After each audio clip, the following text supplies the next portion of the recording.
Welcome, everybody, to the Warsaken AMA for January 29th, 2024.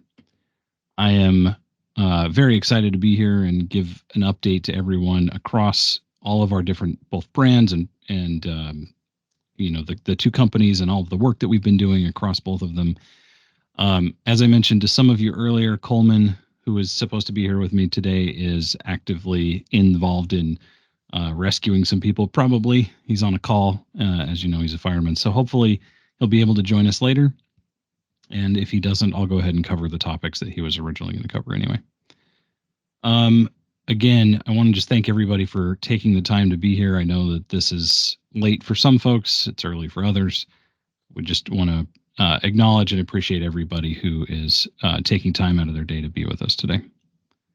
So we're going to go through quite a few topics, and I'm going to try my best to keep everything clear and concise for you. And then we will have an AMA section at the end where everybody can ask questions, and I'll answer those to the best of my knowledge. All right. Hopefully TD is able to see us. That would be at least good. All right. Okay, so I'm going to continue on. I'll post some screens. I can't do it while I'm streaming though, so it's going to be a little bit challenging. Maybe folks could capture it for us.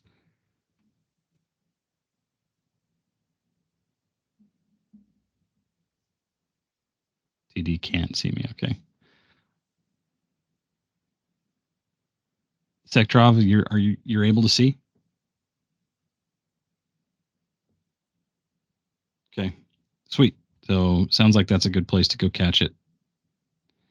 All right. I really need to not get distracted by the bugs in Discord. It's unfortunate their system has these challenges when they're streaming so many folks, but again, this will be recorded and posted, so we can go ahead and you can go ahead and check it out afterwards. Okay, so here's the deal. I want to jump into the development stage that we're kind of at. So Game Reward XP is the next imminent drop. We're getting closer. We haven't got it ready today. We are trying, as best we can to get it up and running. I want to talk about some of the key aspects of that build, and we're going to go through a whole lot of the details that will come when that does drop. In addition to that, there's some topics about the development I want to just go over as well. So what you're looking at, if you can see it, is the new sign-in screen. So when you log into the app going forward, when this drop hits, you will be allowed to log in with any one of these things to get access to your account and then link your wallet.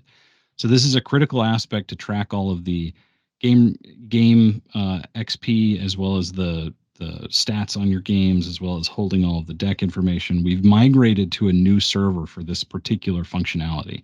And so one of the key things about that is that we've actually been going through, since we launched in 2021, like, I can't remember, 22.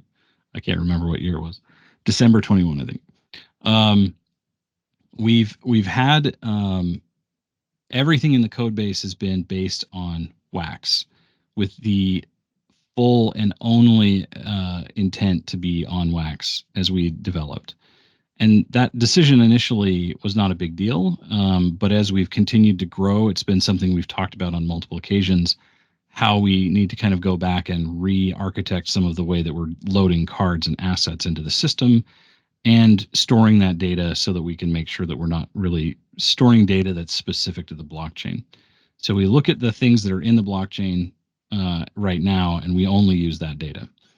So what we're going to be doing is shifting from that to a more universal ID associated with each of the individual cards having, their set ID, card ID, the blockchain that they're on, the variation that they are.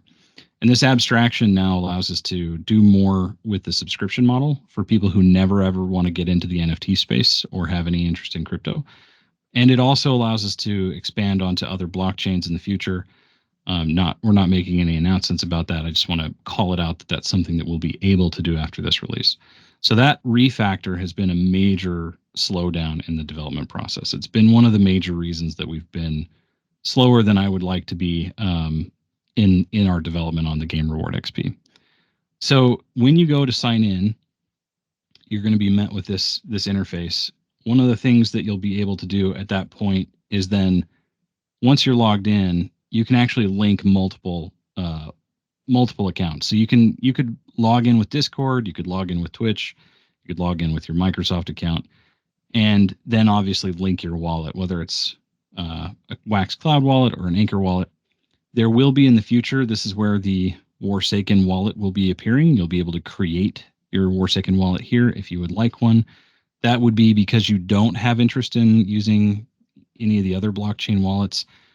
This is mostly, the Warsaken accounts will mostly be for folks who are probably, not interested in NFTs, but we need to give them loot rewards. We need to give them NFTs.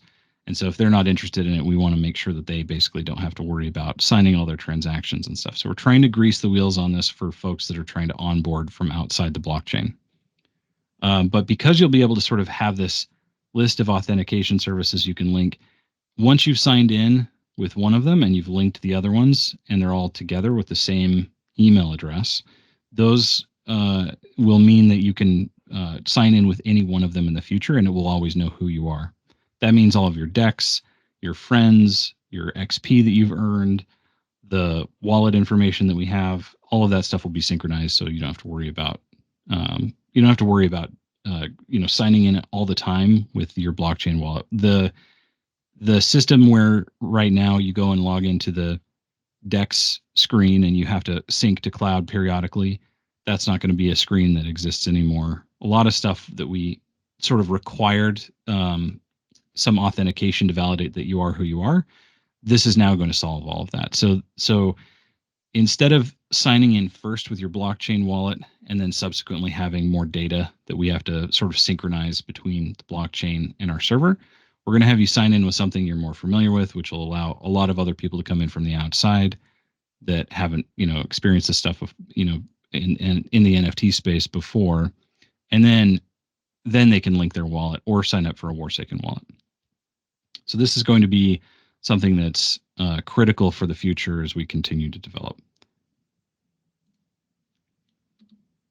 So this is a look at the updated account screen. So you'll notice a couple of things that I wanted to just cover on quickly here. So the display name is going to be something that you can customize. So you can change your name to anything you'd like. We have a max character length. We will have some filtering to make sure that you don't put in dirty words, but you can create any username you want. It's not really a username. It's just a display name. So you can call yourself whatever you'd like. And then what is sort of your unique identifier is your player code down below. So you'll notice mine is 00000000000. So if you want to friend someone, there's going to be lots of ways that you can click a button to say friend request. But if you don't know, if you haven't played them or you haven't had a friend request before, they can just give you their code. They could send it to you in DM or whatever, and you could paste it in and be able to friend them. It'll list all of your accounts. There will be a public version of this page where people can see your stats and your profile. The account section and the sign out button are not present on that public version, and instead there's a friend request button, so you can become friends with anybody on the blockchain. Or in the game. I guess I shouldn't say just the blockchain. Sorry. So one of the other major things that we're going to be doing with this Game Reward XP is having a lot of XP earnable through gameplay. We've always said from the day we launched that we're giving everybody a lot of effectively extra XP for simply holding cards. We're moving now. This isn't live yet, and it will be live when we drop the build, but we're moving now to accommodate an increase in XP requirements for each of the ranks. But along with that, we're actually making some adjustments to the ranks directly and including new ranks that have not been there before. We're adding quite a few gate elements to those different ranks.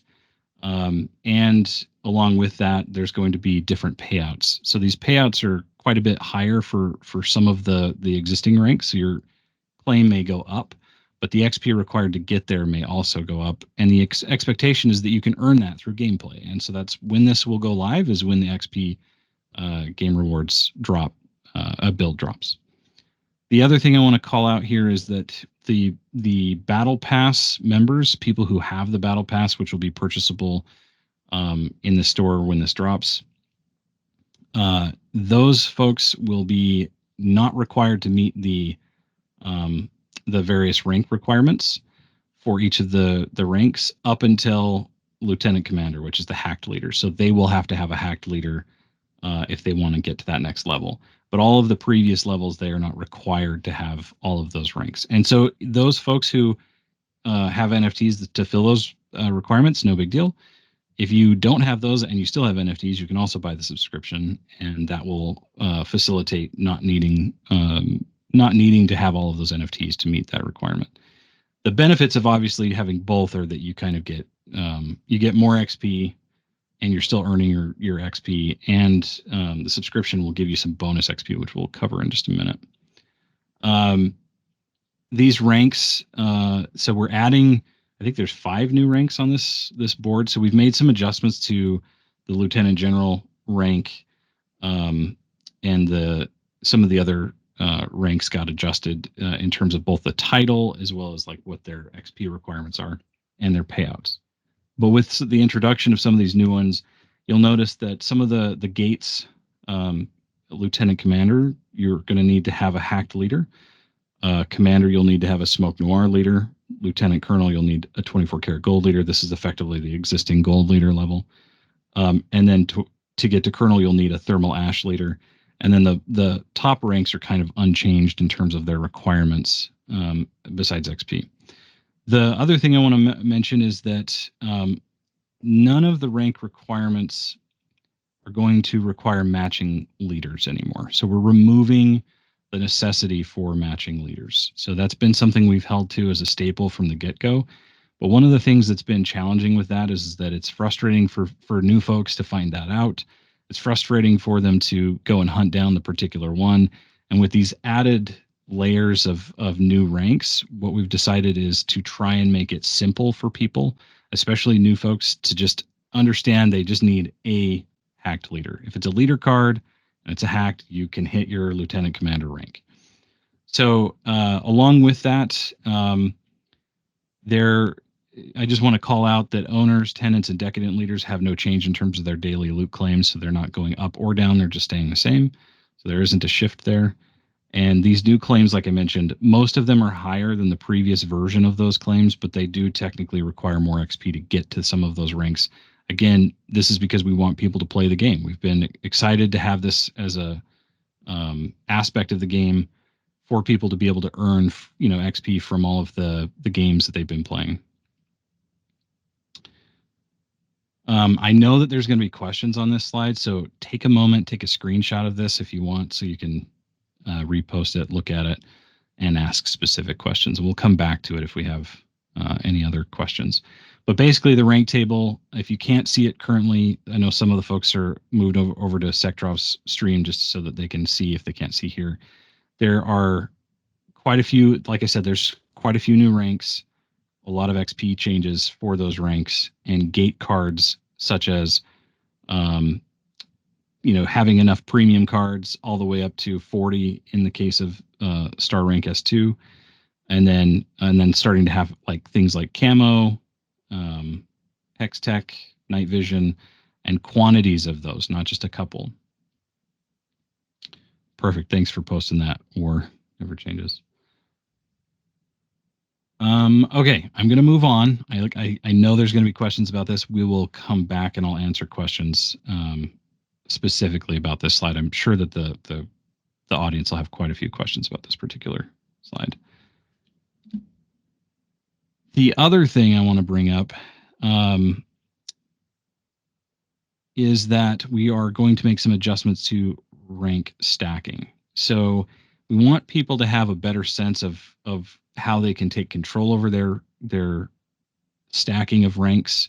So this is after you've gotten achieved one rank. If you have excess XP, you're able to go back and claim another rank effectively. And so that gets added to your daily claims. Right now, that's set to 45% of whatever the claim would be for the secondary rank, and it falls by 5% for each additional rank you have a chance to get. The Bloodfoil leaders have a 90% coverage. So if you have a Bloodfoil leader, you get to get 90% of your claim regardless. We're going to maintain that for now. I don't think that we have any reason to change that. I think it's the kind of thing we want to reward Bloodfoil leaders for, those who are holding Bloodfoil leaders for. But one of the things that we're going to be trying to do is allow people to take a stronger control over their, the percentage that they get. So what this will mean is if you have enough cards, and you'll see there's a list here, cards required, let's say 55,000. So a lot of folks don't have anywhere near 55,000. But if you have 55,000, you can start, instead of starting at 45, you can start at 75.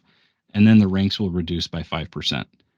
As you get further down this path, you hit a point where you're starting your claims at 100%, but then the ranks get reduced by a lower amount as you continue to get more and more cards. This is not something for sort of novice new users or players. I think this is going to be something that will take a lot of people a lot of time to collect if they're interested in continuing on. And a loot pack has got a lot of cards in it, so that's going to contribute as an example. The one thing I want to call out is that resource cards will not count towards this total of cards required, and neither will gear or pack items. So no gear items or pack items. And it should actually be on here too, the loot NFTs. I'll make sure that's updated, but the loot NFTs don't count as well.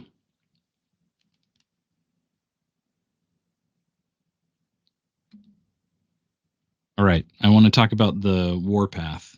So the Warpath is a tiered system during the season of war. So the season of war is 3 months. We'll have 4 seasons of war a year when this drops.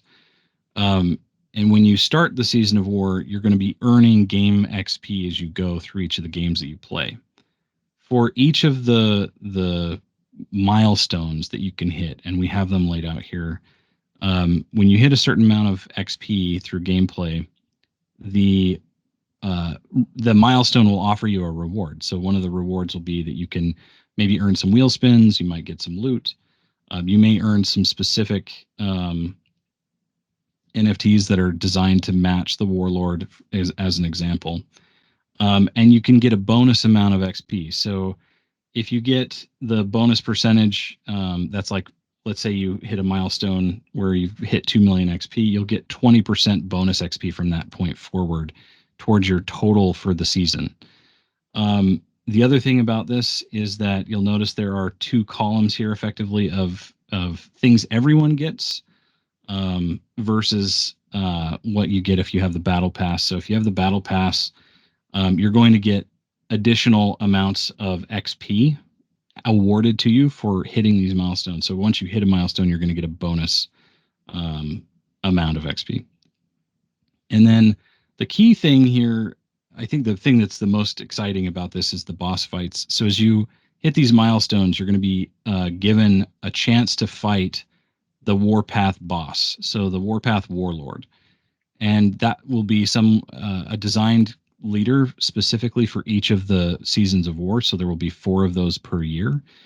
Each of the warlords is going to be unique and interesting. They'll also be playable both in standard and blitz. In terms of the capabilities that they'll have, that we're going to try and make them very interesting. They operate in sort of out of band in terms of the timeline of the story. So they could be anybody. We could introduce new characters. We could introduce old characters. The vast majority of the first year's warlords will be recognizable faces. And you can earn a copy of that warlord if you are able to beat them. So you play them and you can beat them. I'll cover a little bit about the NFTs that you get in just a moment, but I just want to cover that in addition to this, you have a daily maximum. So you have 100,000 XP that you can earn daily before the bonus. So you get your bonus XP, that will increase your daily limit to a higher amount based on what the bonus is that you've achieved. But at your base level, it'll be 100,000 XP from game wins daily. Um, okay, and so if you beat the warlord, you're going to get one copy of their card. So let's just kind of touch on who are going to be the four warlords for the first season of war. So we have Meddled Will, who will be the first warlord that you're going to be facing. I'll show more of his card that's coming up, which I think is a really cool addition to the game. And then we have a few known faces and a new Admiral Crane. Leon will be having a new awesome capable card, and so will Key the Aftermath. The details of the other three leaders will not be revealed until we get closer to the season of that season of war. But Meddled Will, I will be able to reveal his card in detail later today. So I want to talk about the variations that you can get. So we're introducing three new variations for the game. So these variations are specifically designed to support the warlord. However, as we started thinking about it, it makes a lot of sense to enable these to be available for all of the cards across all of the sets, and that they can be obtained through the wheel spins. So the way that this will work is Obsidian Coal. You can kind of XP wise, it's close to a night vision card, and if you get 5 copies of an Obsidian Coal card, you can upgrade it into Hyper Diamond. And the same thing goes for Hyper Diamond. If you get 5 copies of Hyper Diamond, you can upgrade it into Cracked Ice. Cracked Ice is going to be something similar to Thermal Ash in terms of its XP that it will reward for. So the thing that's awesome about when you defeat the Warlord is that you have a possibility of getting, any one of these off of that battle. And then if you're able to beat them and you get the Obsidian Coal, and you're wishing that you had the Hyper Diamond, you can go back and battle the Warlord again. So every time you go back and battle the Warlord, and you'll have one of those opportunities, at least one of those every time you hit a milestone, you can go back and try and win again. And if you get enough copies of each one, you can upgrade.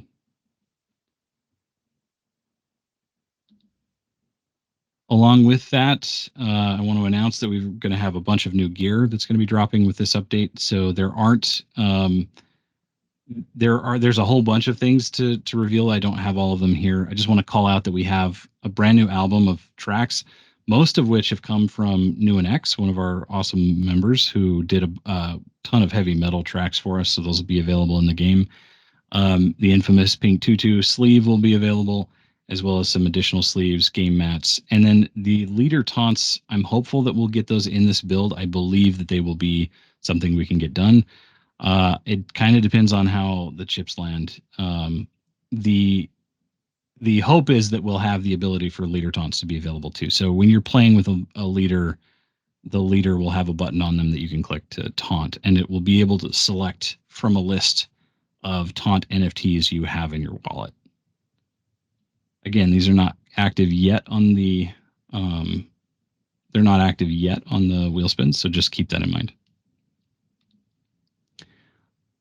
Another thing that's awesome about the new build, so this is a screenshot from the new build, that we have a bunch of new stats related to deck construction. All of these are related to standard.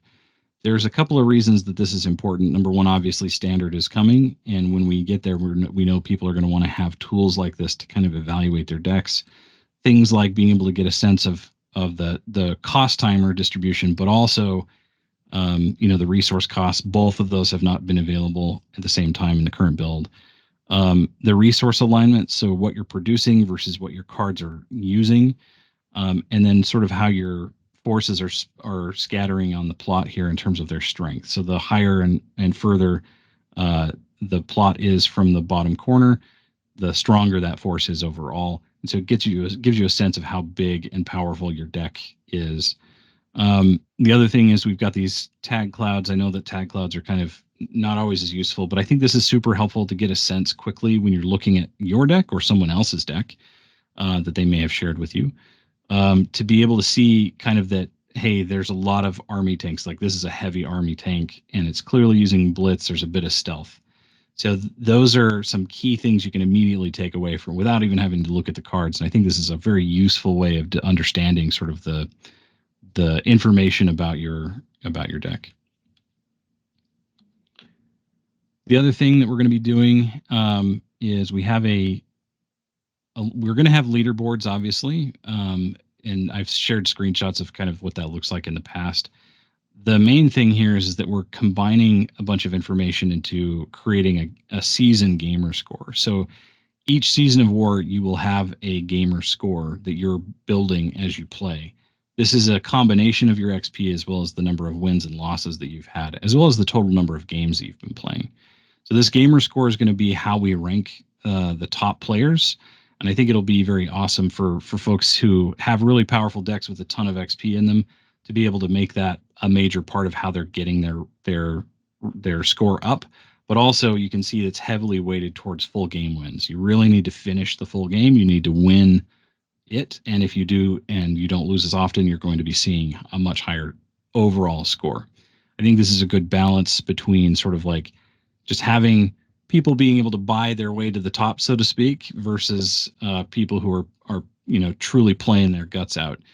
The other thing is that the leaderboards will have lots of different facets to them. We'll have different parts of the leaderboards. Total XP will be part of that as well. So there will be leaderboards that just take into account everything about the game, and I think there will be opportunities for folks to sort of challenge themselves to climb higher on any one of the leaderboards that stands out to them.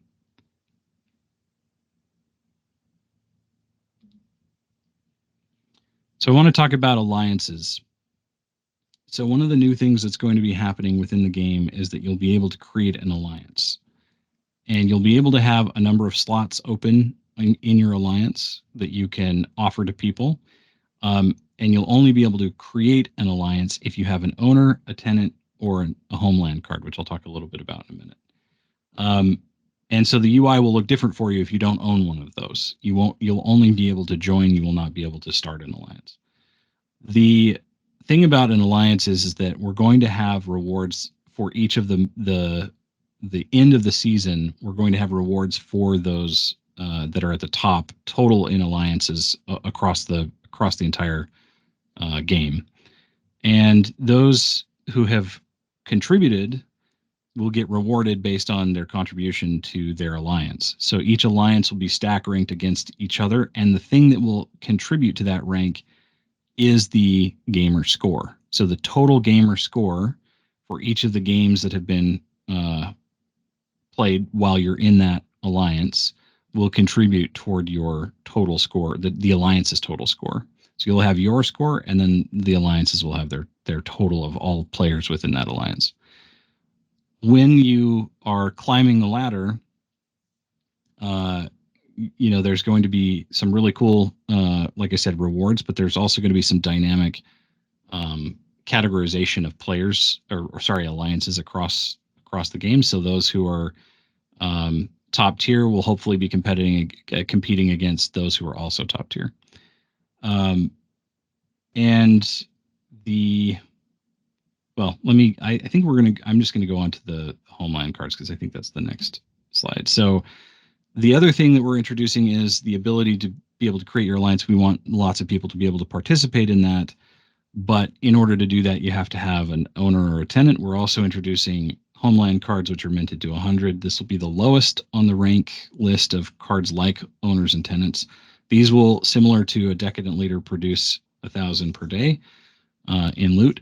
In addition, they will be only found on the wheel spins. So we're going to put them directly on the wheel spins for folks to be able to get from that.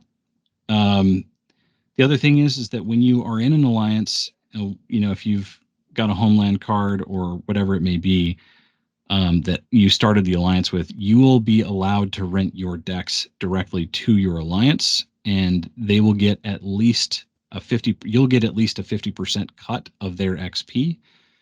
At minimum, you can adjust beyond that 50%, but it has to be at least 50%.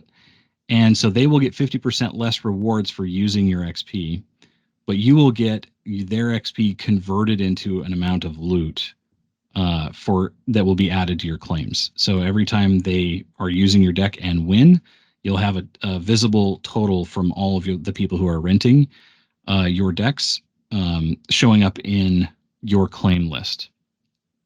The other thing about that is that right now, in terms of the way that players will be sort of getting, that deck, it will be something that they can choose to select when they go to battle. So you'll sort of like open it up to your alliance, saying, I'm going to rent my deck. You'll set the price. Then when they go into play, they can see your deck in their deck list, and they'll note that it'll be noted that it's coming from the alliance leader, and they can choose to rent it or play with one of their own, and it's up to them. If they choose to play with it, then they're taking on the fact that they're going to be taking a cut from how much XP they could earn with it.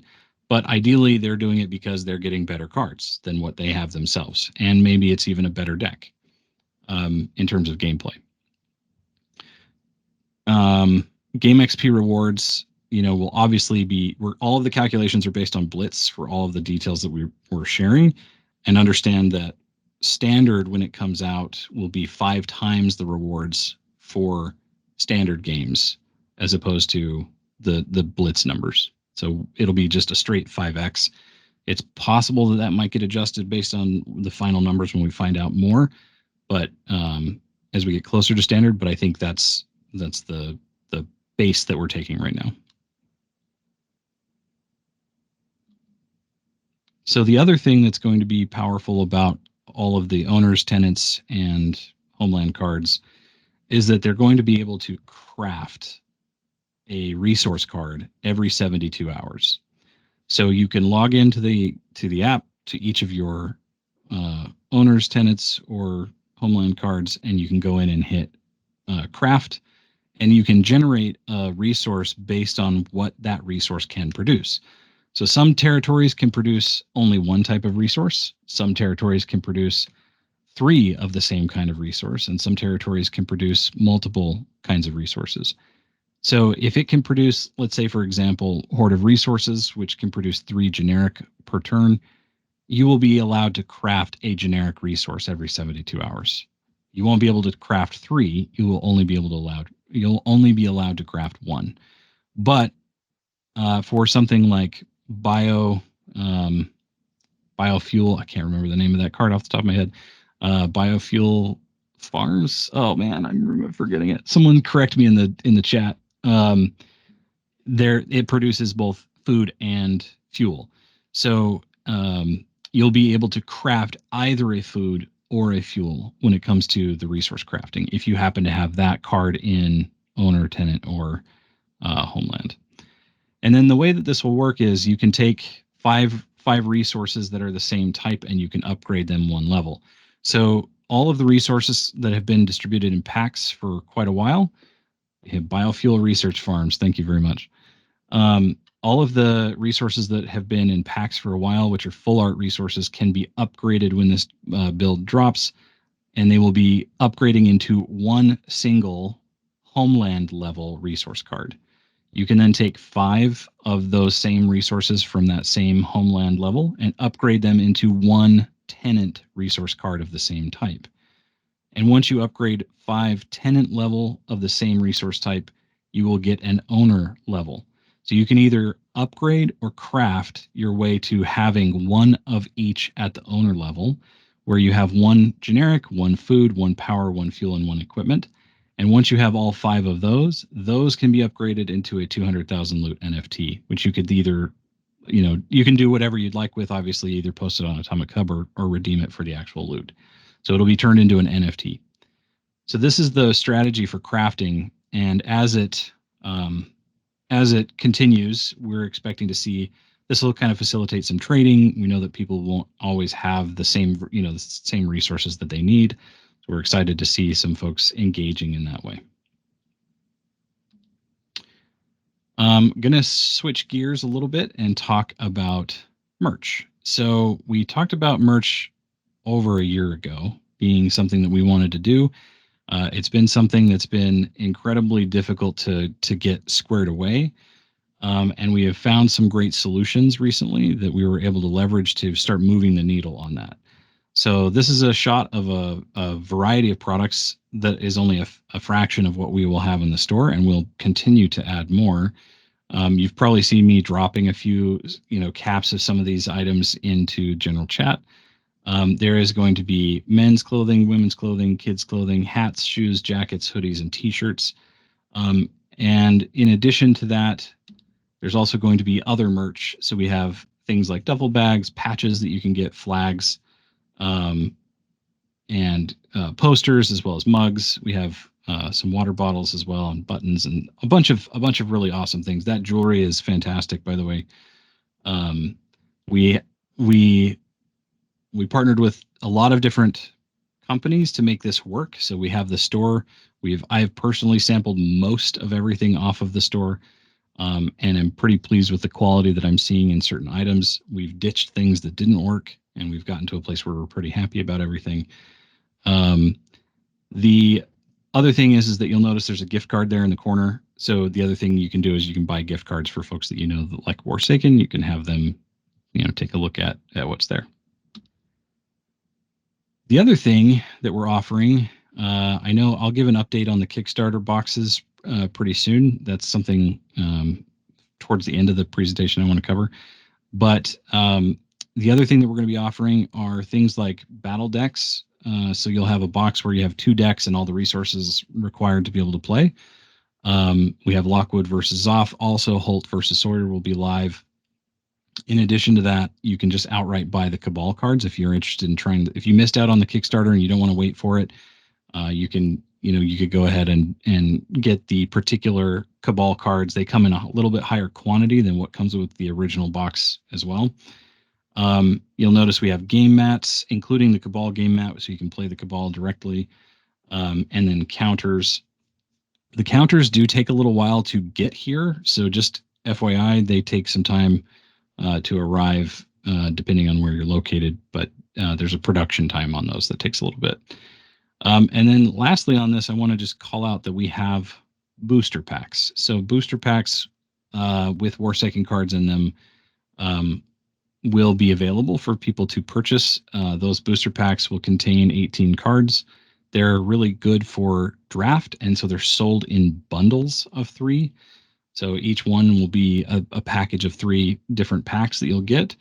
And we've updated the draft rules so everybody knows how to draft Warsaken. We'll get those rules posted shortly. So if you were to buy those, those booster packs, you'd know how to play. The other thing that we have is resource cards. I mentioned that the Lockwood versus Zoff will contain resource cards, but the booster packs have like 1 resource card in them. That's obviously not enough to play.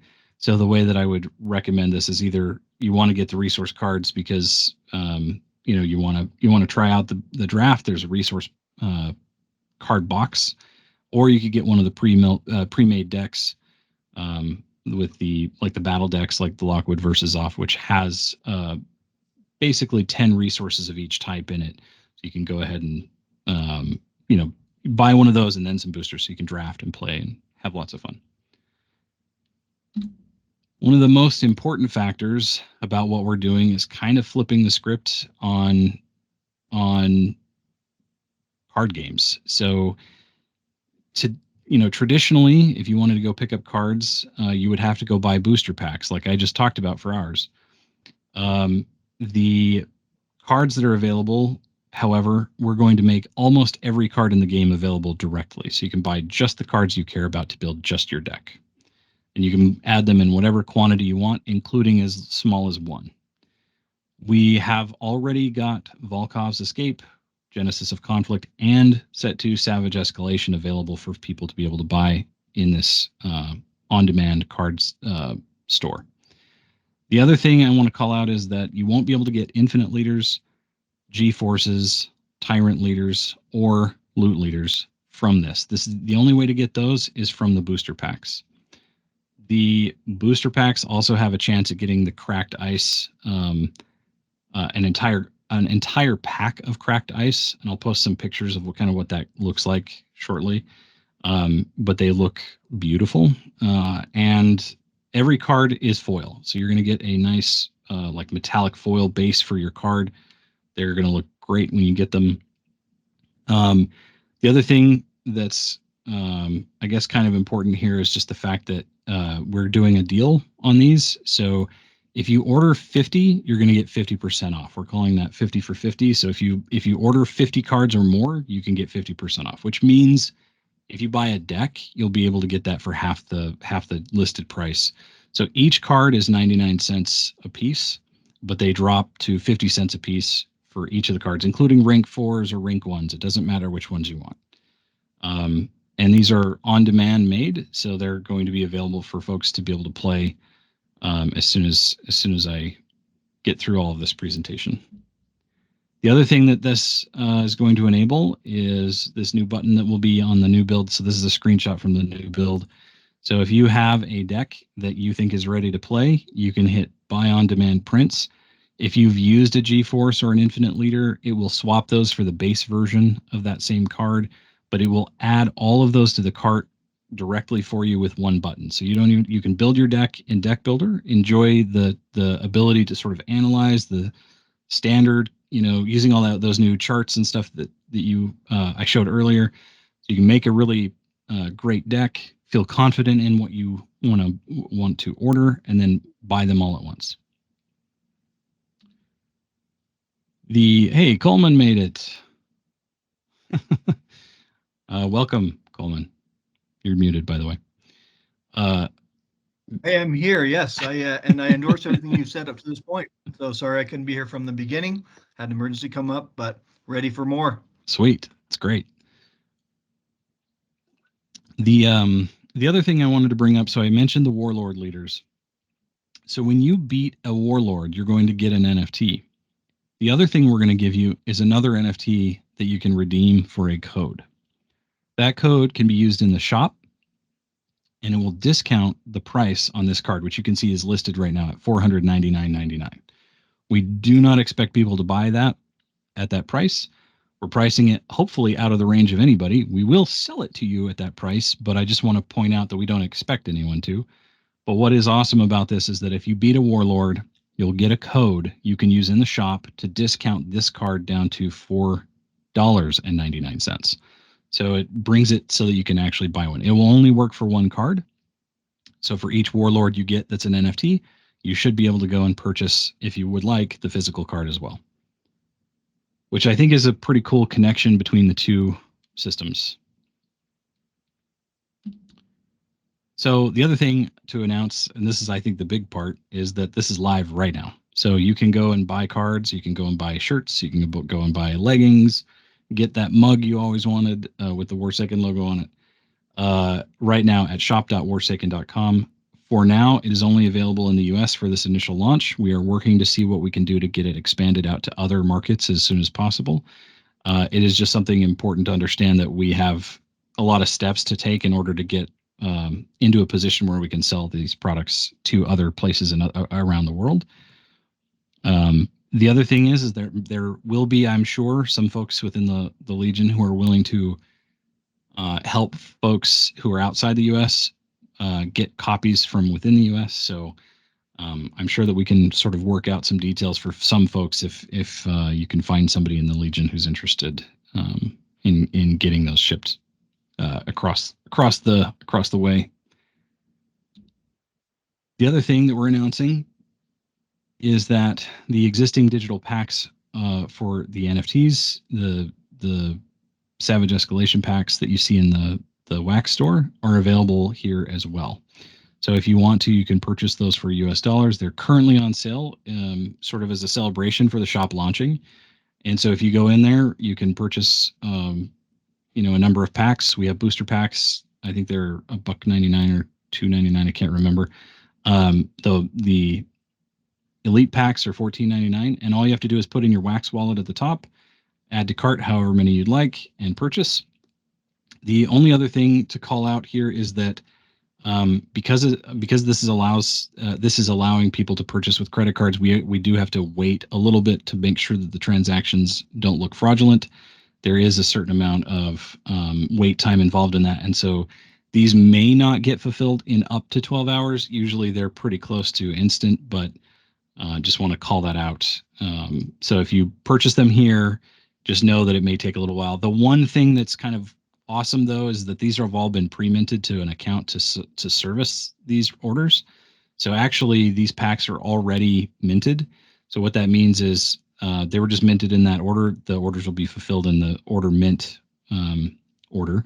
But what that means is that they've already gone past that 30-minute window. So you will be able to open them as soon as they show up in your account. The other thing is that if you spend over $150 in the shop, you will get a free Murdered Out redeem code. So those will get emailed to you upon completing your order. You do have to make sure that you mark to receive emails from us. If you don't do that at the checkout, you will not get your order or your Murdered Out code.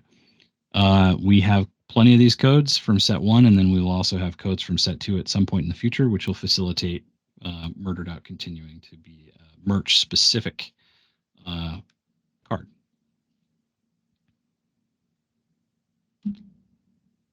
One of the other things I'm excited to announce is that the store has a brand affiliate program. You can sign up, and anyone can sign up. This is open to the public. You can go here today. If you go to warsaken.com/enlist or www.warsaken.com/enlist, you will be taken to the brand affiliation program where you can sign up to get your to be an affiliate member, and you will get 7% off of anything. You'll get 7% of the commission from anything that you can get somebody else to purchase. So if you get your buddy to buy a deck, you get 7% of that. If you get your buddy to buy a T-shirt, you get 7% of that. If you try and use it yourself, it doesn't work that way. So it has to be for somebody other than you. We will also be to select folks rolling out a discount code that they'll be able to hand out to people on occasion that will work one time for a small discount on their purchase initially. This will be something that all the streamers will be obviously have access to because it's open to the public, but that means that all of the folks that have been streaming Warsaken will be able to continue to do so, and then drop links every once in a while in their chat to recommend they go buy a deck or go and pick up a game mat or go get a new T-shirt. So lots of really cool things for folks to be able to take advantage of today with regard to the store. The other thing that we're going to be adding to the wheel spins, these are also not available yet on the wheel spins, is there are going to be store-related items. So again, these are NFTs that you will redeem. When you redeem them, you'll get a code. That code can be put into the store, and you will be able to get that discount on those items. So you may get $100 off your next purchase, which is effectively very similar to a gift card. It just doesn't apply to shipping, so you still have to pay shipping. Again, these are all only in the U.S. at the moment. So if you get one of these NFTs and you don't live in the U.S., you can always trade it to someone else, or you can hold on to it, or see if you can work on finding someone in the Legion who's willing to work with you on that. The other thing is you can get a free deck. You could get a free hat. We'll have free T-shirts. There will also be percentages off, so you might just get like 10% off your order.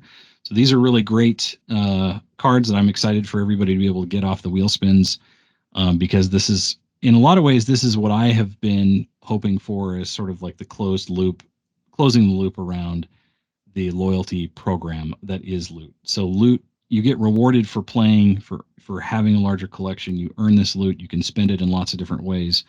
One of the ways now will be able to translate into discounts at the store, which you can then use towards getting IRL items, including actual physical cards, which I think is a great connection between the two. So I'm super excited about that.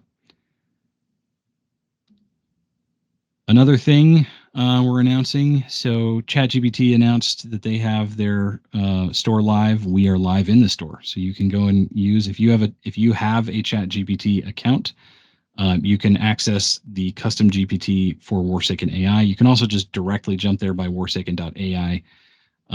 This is a great culmination of leveraging all the data that we already have about the cards and surfacing that in a way that the AI is able to interpret.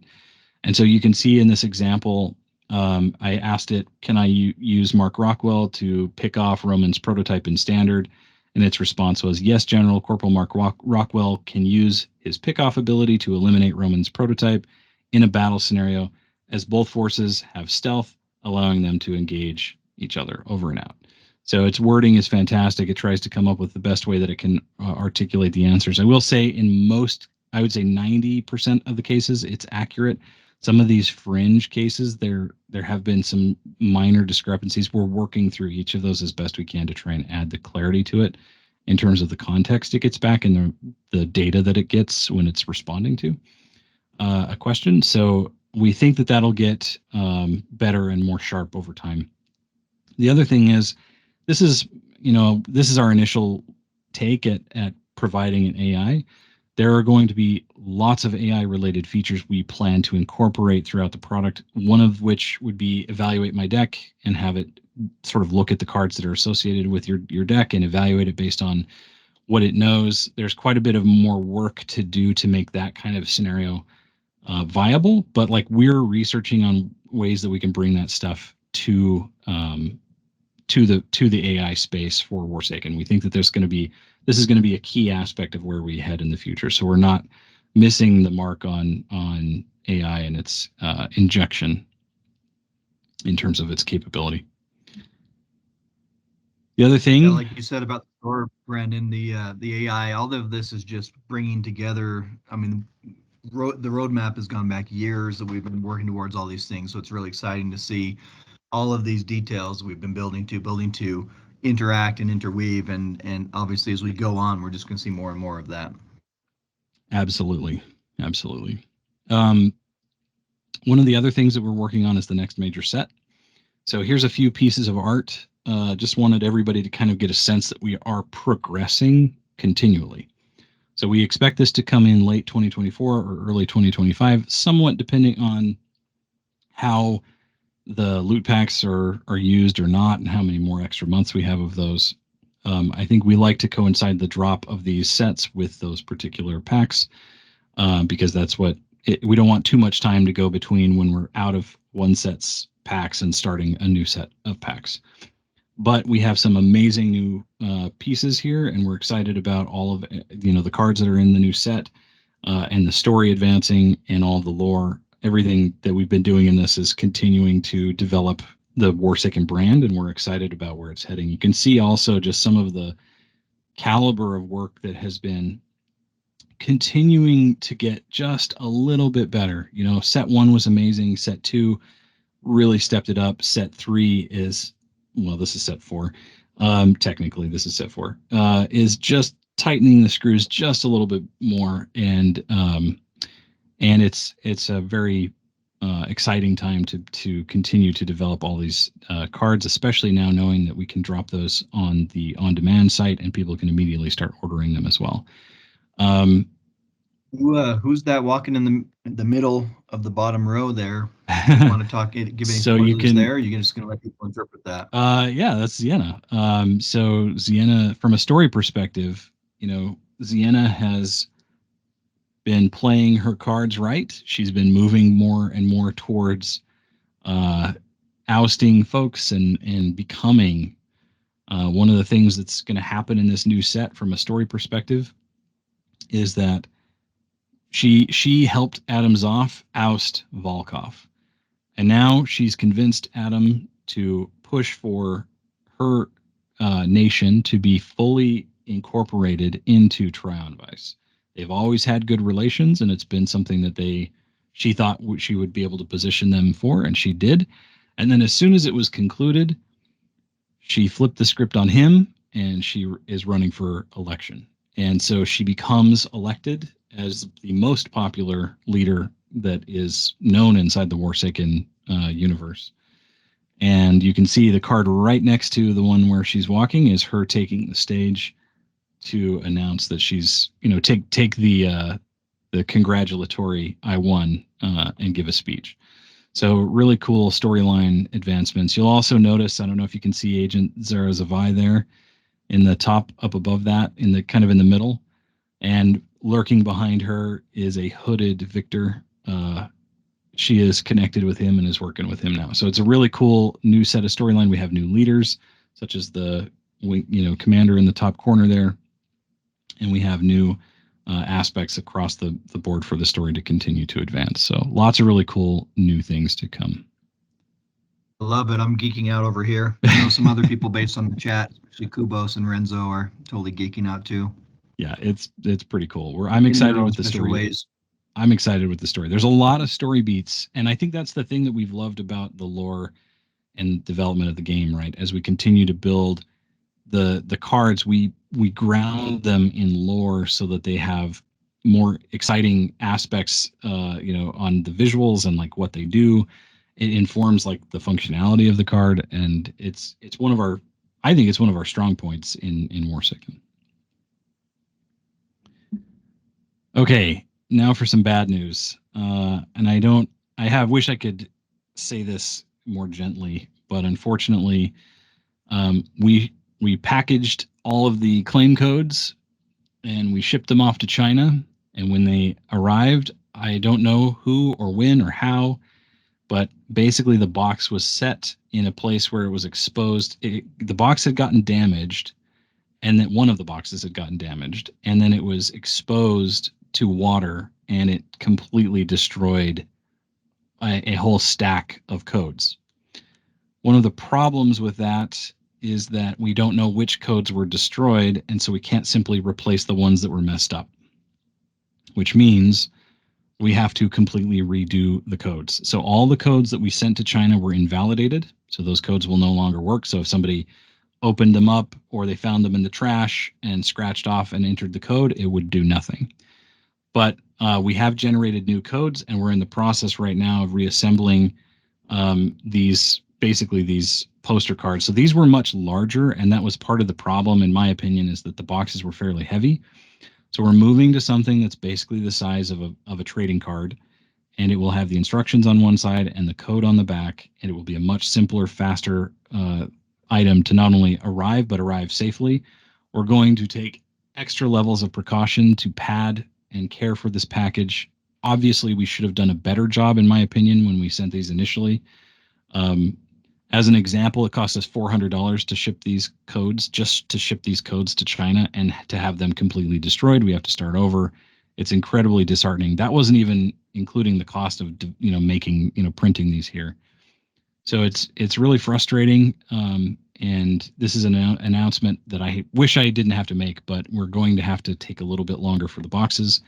The boxes are still coming. They're listed in the store. We intend to sell them. We intend to have them.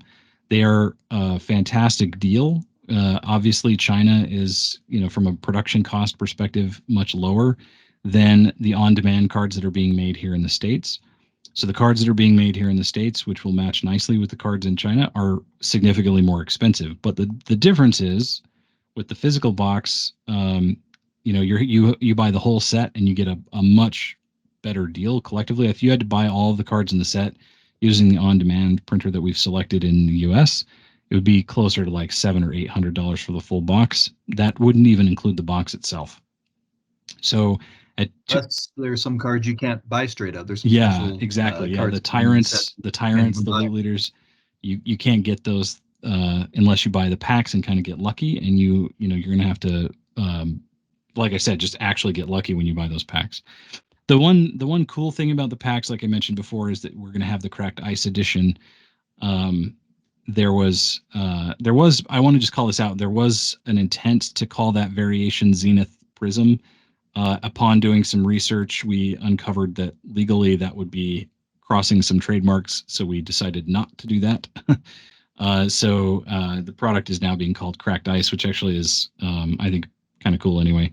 So that style will only be obtainable through the physical packs themselves, and you have to kind of get lucky. The whole pack will be entirely Cracked Ice if you get one.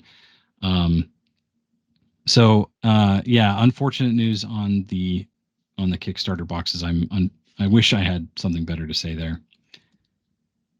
And I know, actually, before we get to the questions, I know Coleman, you had a couple of topics that you wanted to cover, and then before I turn it over to you, I want to just call out another thing that's been awesomely done is because we've been focusing on draft a lot, both in preparation of selling the packs as well as so that we can just have the rules fleshed out for when people get their boxes. Um, the Tabletopia uh, setups have been updated to include draft directly. So while we haven't posted the rules yet, those who are in the know can lead you through that if you want to do a draft with them. Once we get those posted, we'll update it. But the Tabletopia, I believe, is live now, so you should be able to go play. Kubos can give some more details on that. He was the one who was setting it up late last night, so it's fantastic effort on his part to get that ready for folks. Coleman, go for it. I am up. First of all, shout out to you, Brandon, working around the clock to get everything up and running. So many developments, super exciting. Also, other people behind the scenes. You know, our team isn't just one guy, isn't just four guys, but we have our mods do huge effort. Shout out to Agent Zerzavai. Danny does a ton of work keeping the community running. CMC Ski, who does our social media. As you mentioned, we have people designing cards as we speak and getting things up on Tabletopia. So still moving forward, still very excited about where we're going and some huge steps today. I've got two things to add. I had a number of questions about this. We have partnered with Woofy. The Legion should be receiving, I'm not sure exactly how it drops. We're still working out the detail or how it's going to go down. The Legion should be receiving an airdrop at some point. We will, I imagine, take a snapshot and they are going to distribute their tokens through airdrops to wax holders, to partner programs. And then we're also going to have some prizes for people who are in both communities. So watch for more details on that. They are doing their first snapshot in 2 days and they're going to give an airdrop to anyone who's holding a certain amount of wax. And there's tiers from 1,000 wax up to 10,000. Doesn't matter if it's staked, doesn't matter if it's in your wallet, but that'll be coming down the pipe. The next thing is, I'm very excited to announce we've been working with Blue Mint behind the scenes for a while, and the Blue Mint Blitz attorneys are coming back. In February, we'll have 4 qualifying tournaments, each with its own prizes, and we'll follow it up at the end of the month with a Grand Slam tournament for the top 16 qualifiers. So the top finishers in the tournaments will qualify, and then you can also earn points tournament by tournament. And we'll have 16 people qualify for the final tournament. So this is your chance to snag the champion role in Discord and get the coveted Warsaken Trophy NFT, as well as a bunch of other prizes. So even if you have time just to jump in one tournament, if you win or place, I think top 2 automatically go on. Or if you're able to play 3 or 4 tournaments, you can earn points and you can qualify just for finishing well.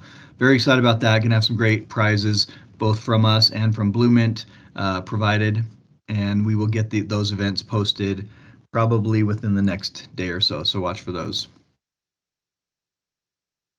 And that's it for me. Sweet. Okay, so I think we're into the AMA part of this where we actually take questions now. So I'm thinking maybe Coleman, do you want to pitch?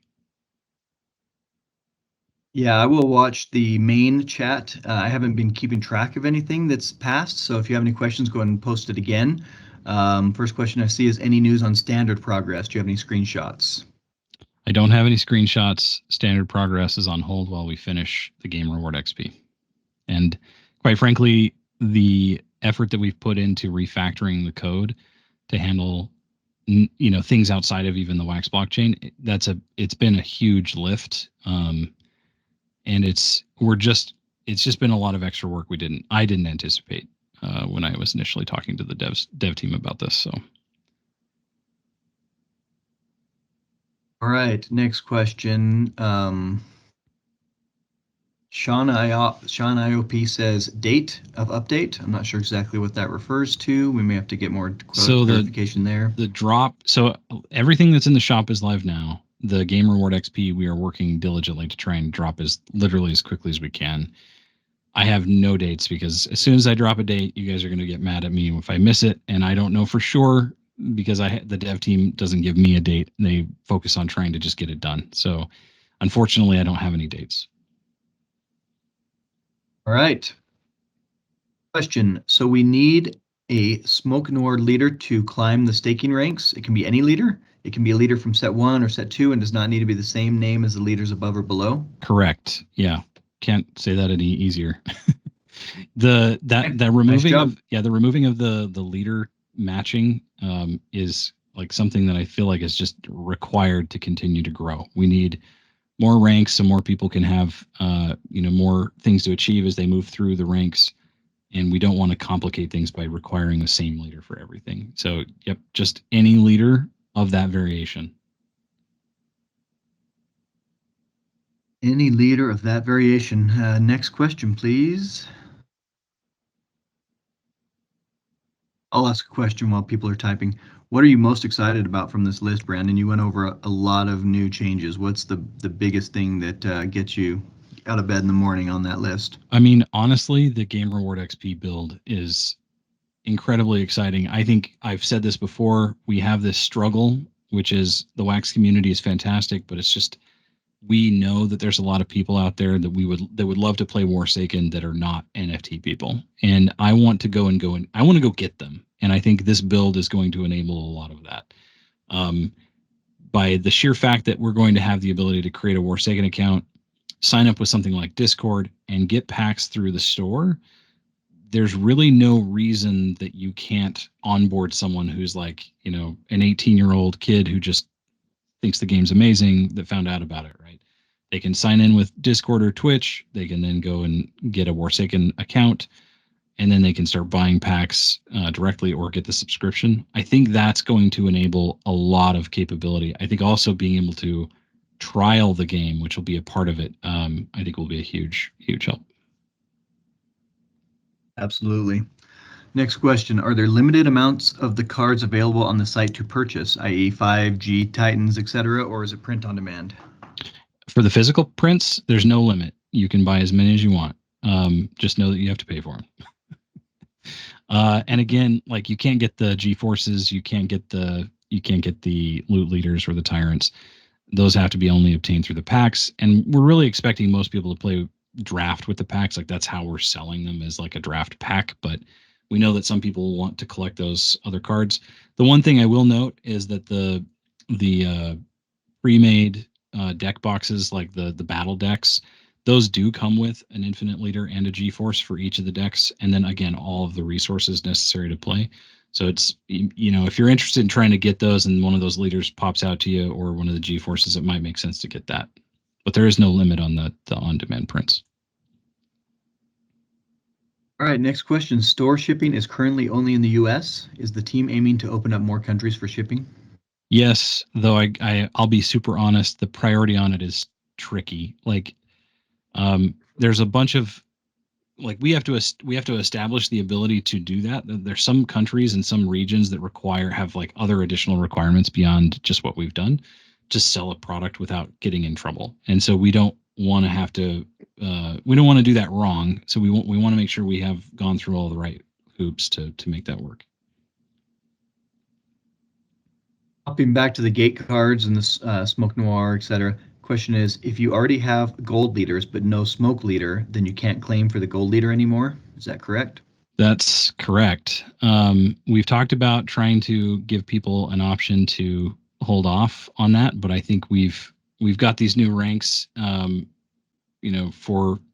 for everybody to be able to start climbing up, the ladder. I want to make sure everybody knows that they're going to have to do this. So we're giving the warning now that there's quite a ways till you get there.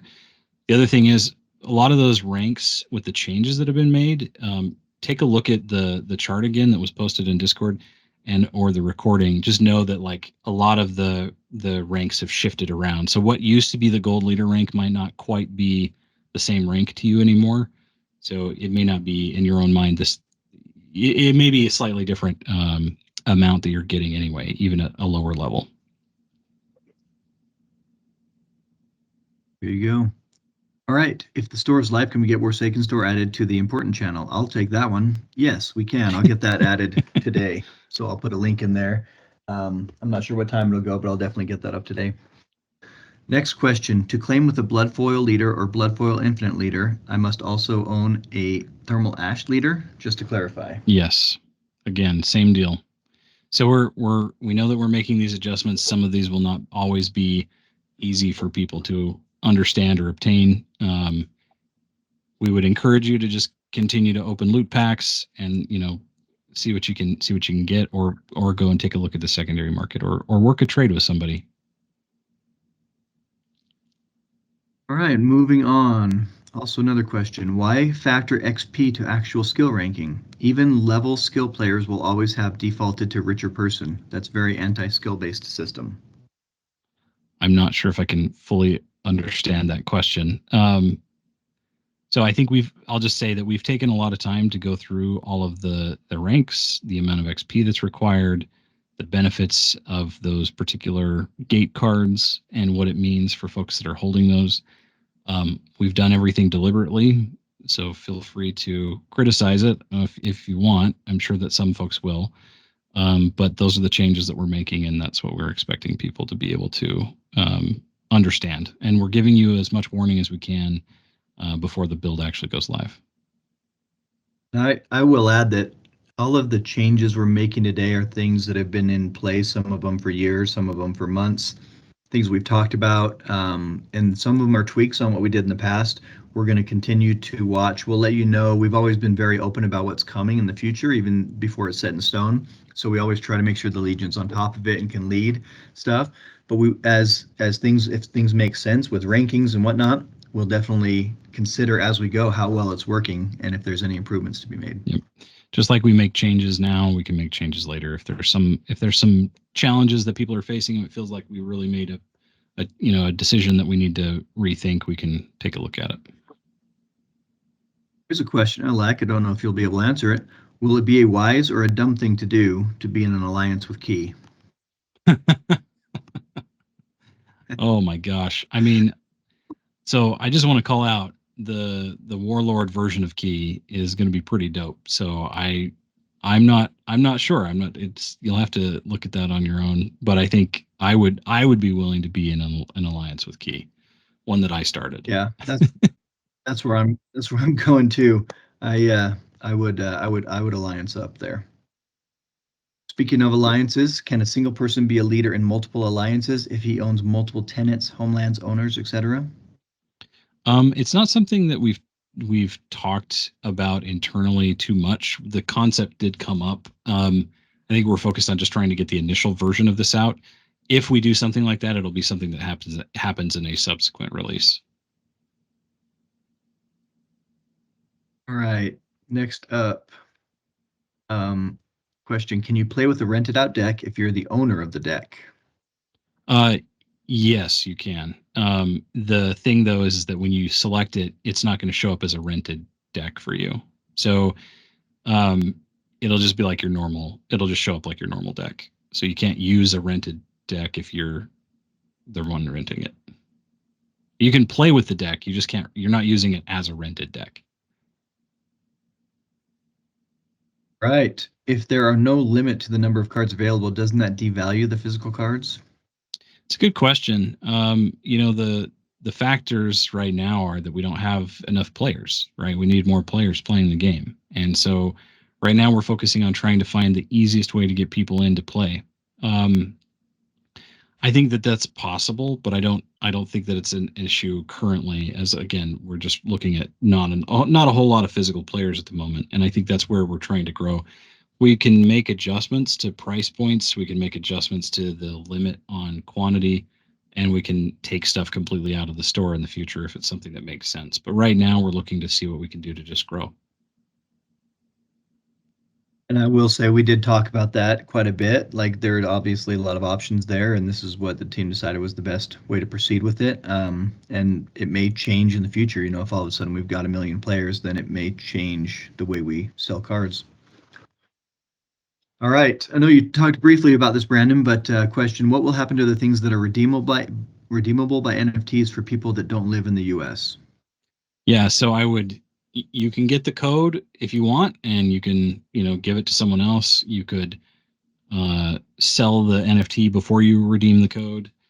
I think most people won't like inherently trust that the code is good, and you don't want to share the code unless you've received payment. So I think the way that I would look at it is if you're going to do some secondary market trading or selling, you're going to want to make sure that you haven't redeemed it first. But I would just say for now, I would recommend thinking about it in terms of two different factors. One, we may open it up to your region, in which case you'd be able to leverage that, or think about trading it now and leveraging that to get something more that you want in terms of other NFTs. Because that's really the only answer at the moment, unfortunately.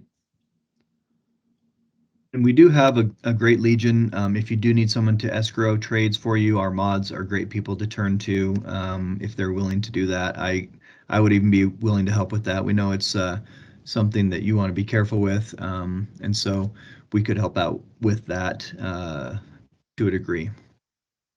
Okay, moving on.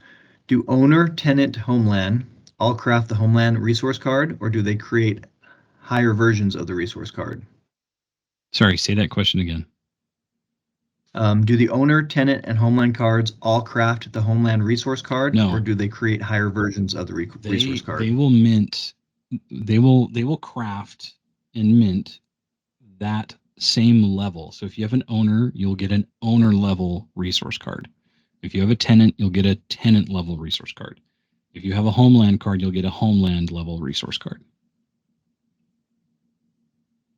There you go.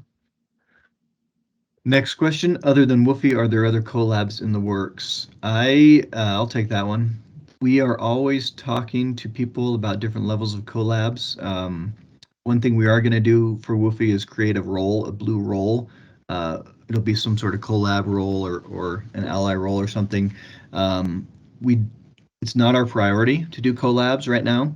Um, but we are open. There's a couple other we're exploring. Nothing else that I can really comment on or announce at this point.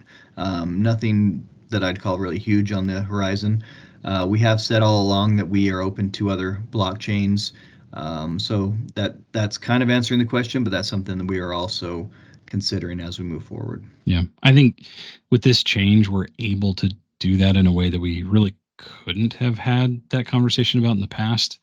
Um, it's definitely something that both other blockchains as well as the opportunity that collaborations on other blockchains enable. Like all of that is now something we can talk more deeply about because of some of the changes that are coming in this build.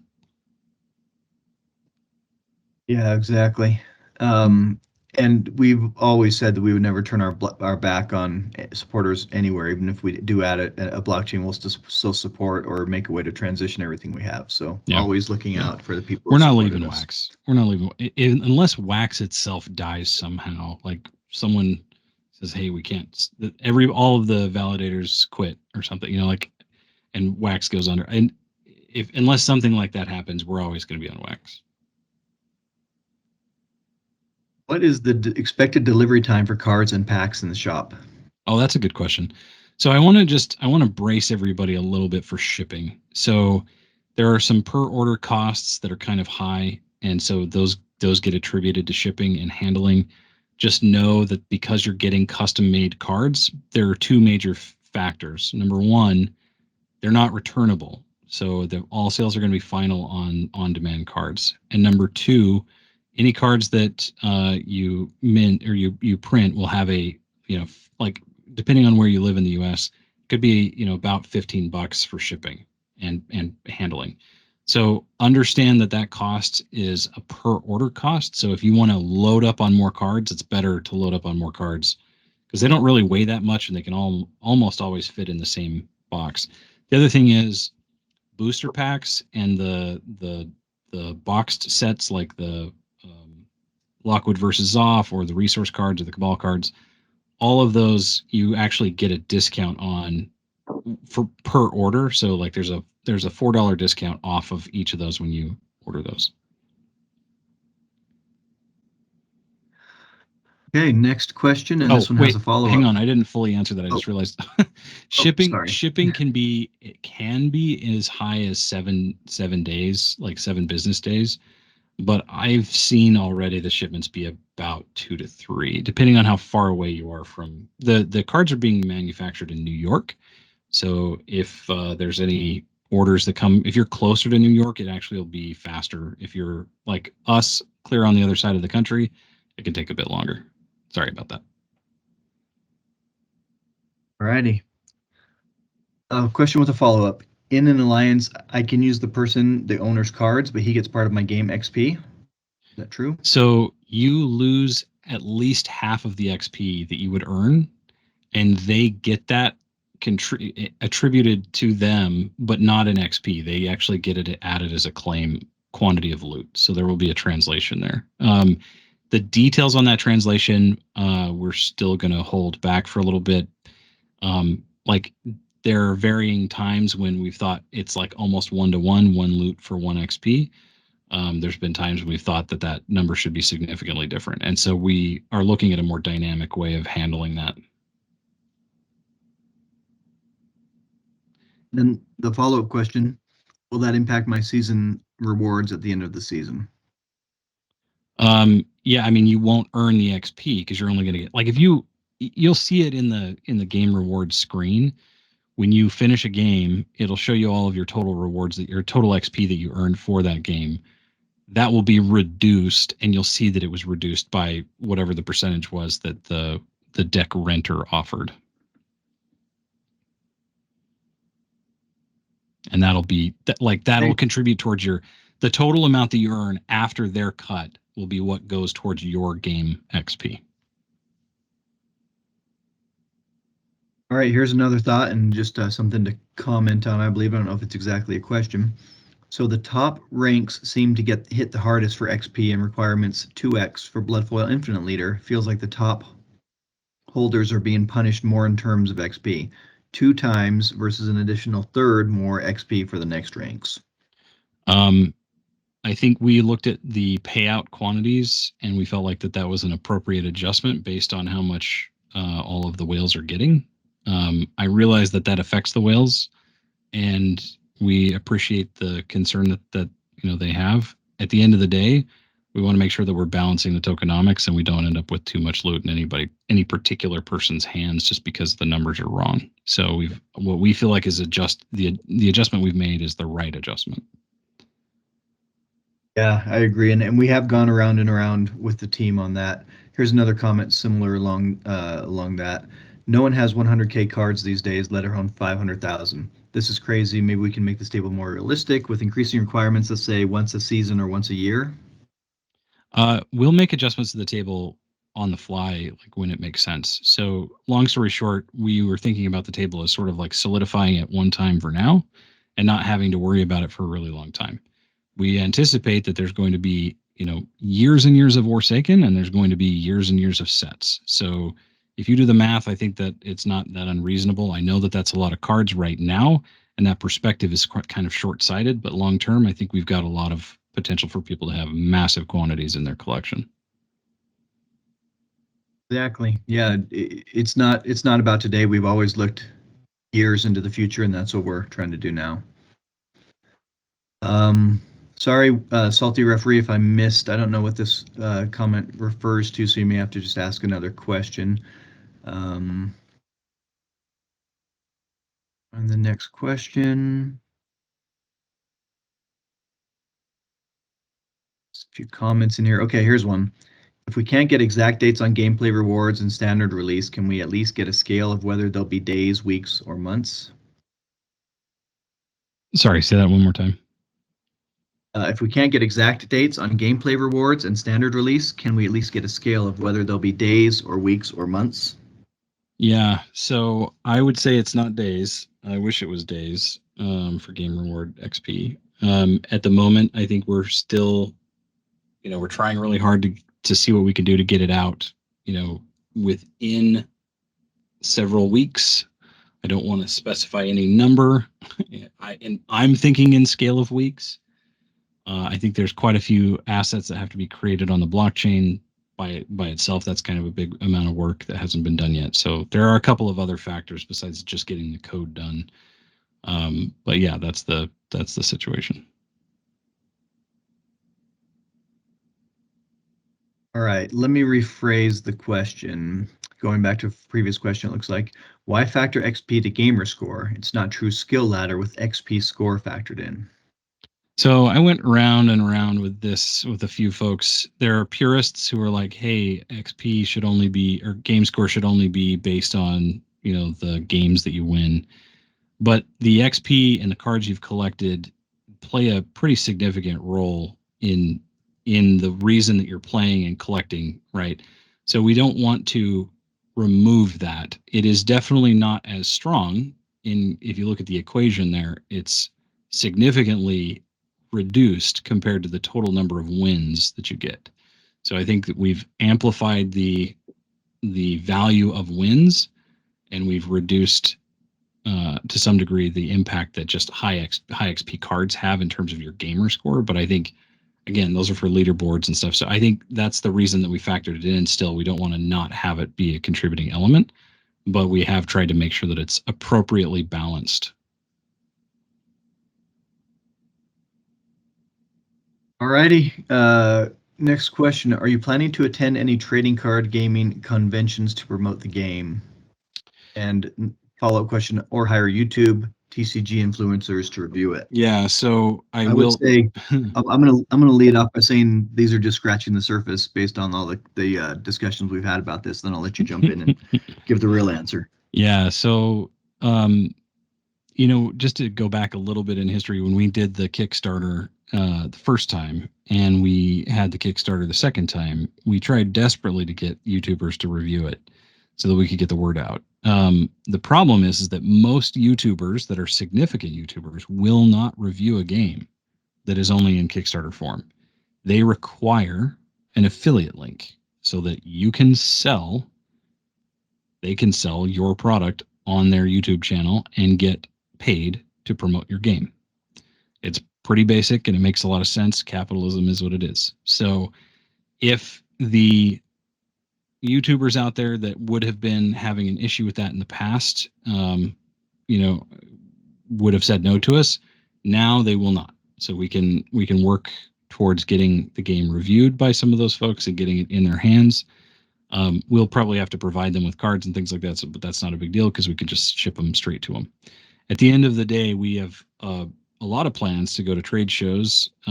That's one of the particular areas where Matt shines. He will be doing quite a bit of that.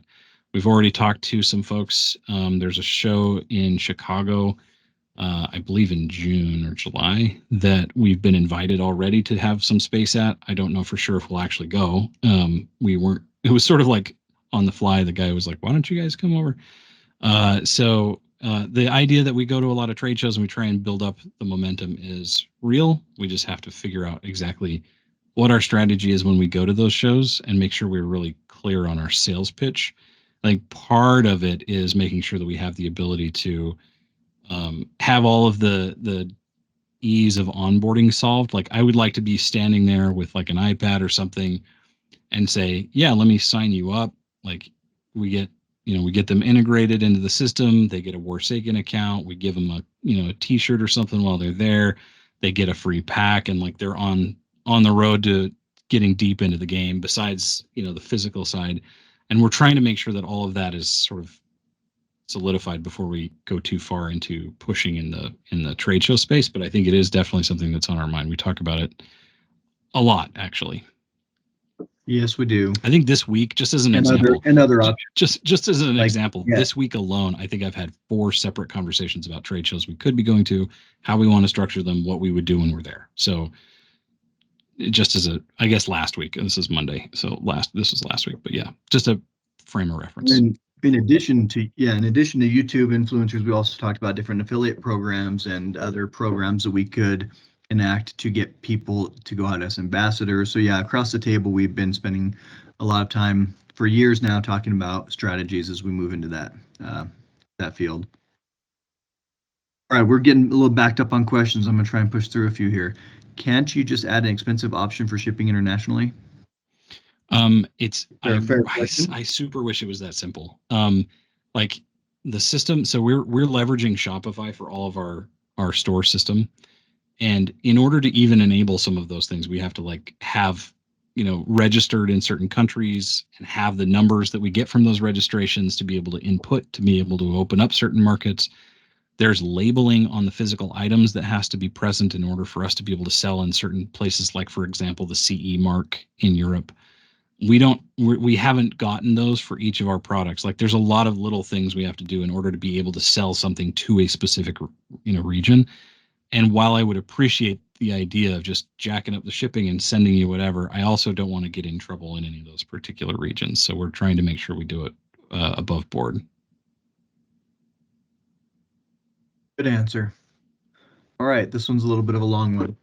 Any buffs expected for Bloodfoil Infinite leader ranks? I personally have a feeling they're being gradually pressured in comparison to the owner or tenant cards that are getting constantly buffed or generate a stable income with no additional requirement for generation.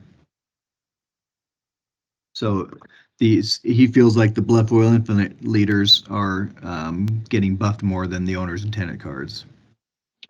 Buffed or nerfed? Good question. So here's what I'll say. In response to either way that question would be meant, I'll just reiterate what I said before. Our goal is to try really hard to balance out the tokenomics. Tweaks that we make are in that vein and with that intent, not to hurt anybody or try and make it difficult for someone. Our goal is to make sure that when we produce loot, that we're not just infinitely producing loot and it becomes, something that everyone has 50 billion, loot. So I, we're trying to do what we think is right to balance, and we're exercising our right and control over the loot token because we give it away for free to do so. And I think at the end of the day, I hope that the folks that may feel like they're being negatively impacted, or they see someone else that they think is being positively impacted and they don't feel like they're being treated fairly, hopefully you can take that in that light, that we're trying what we can to make sure that Warsaken has a continued future, and that everyone who is a part of it is able to continue to enjoy playing as well as earning their XP and claiming.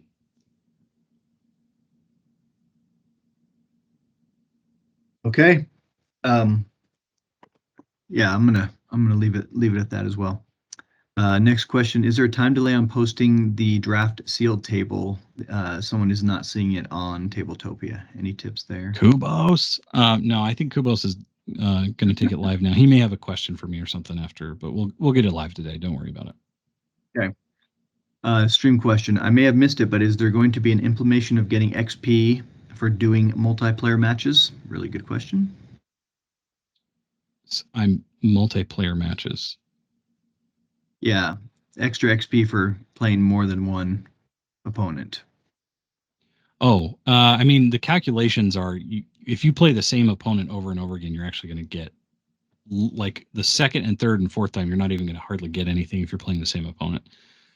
Your goal is to play lots of different people in terms of XP. I don't know if that's fully answering the question, but like you're.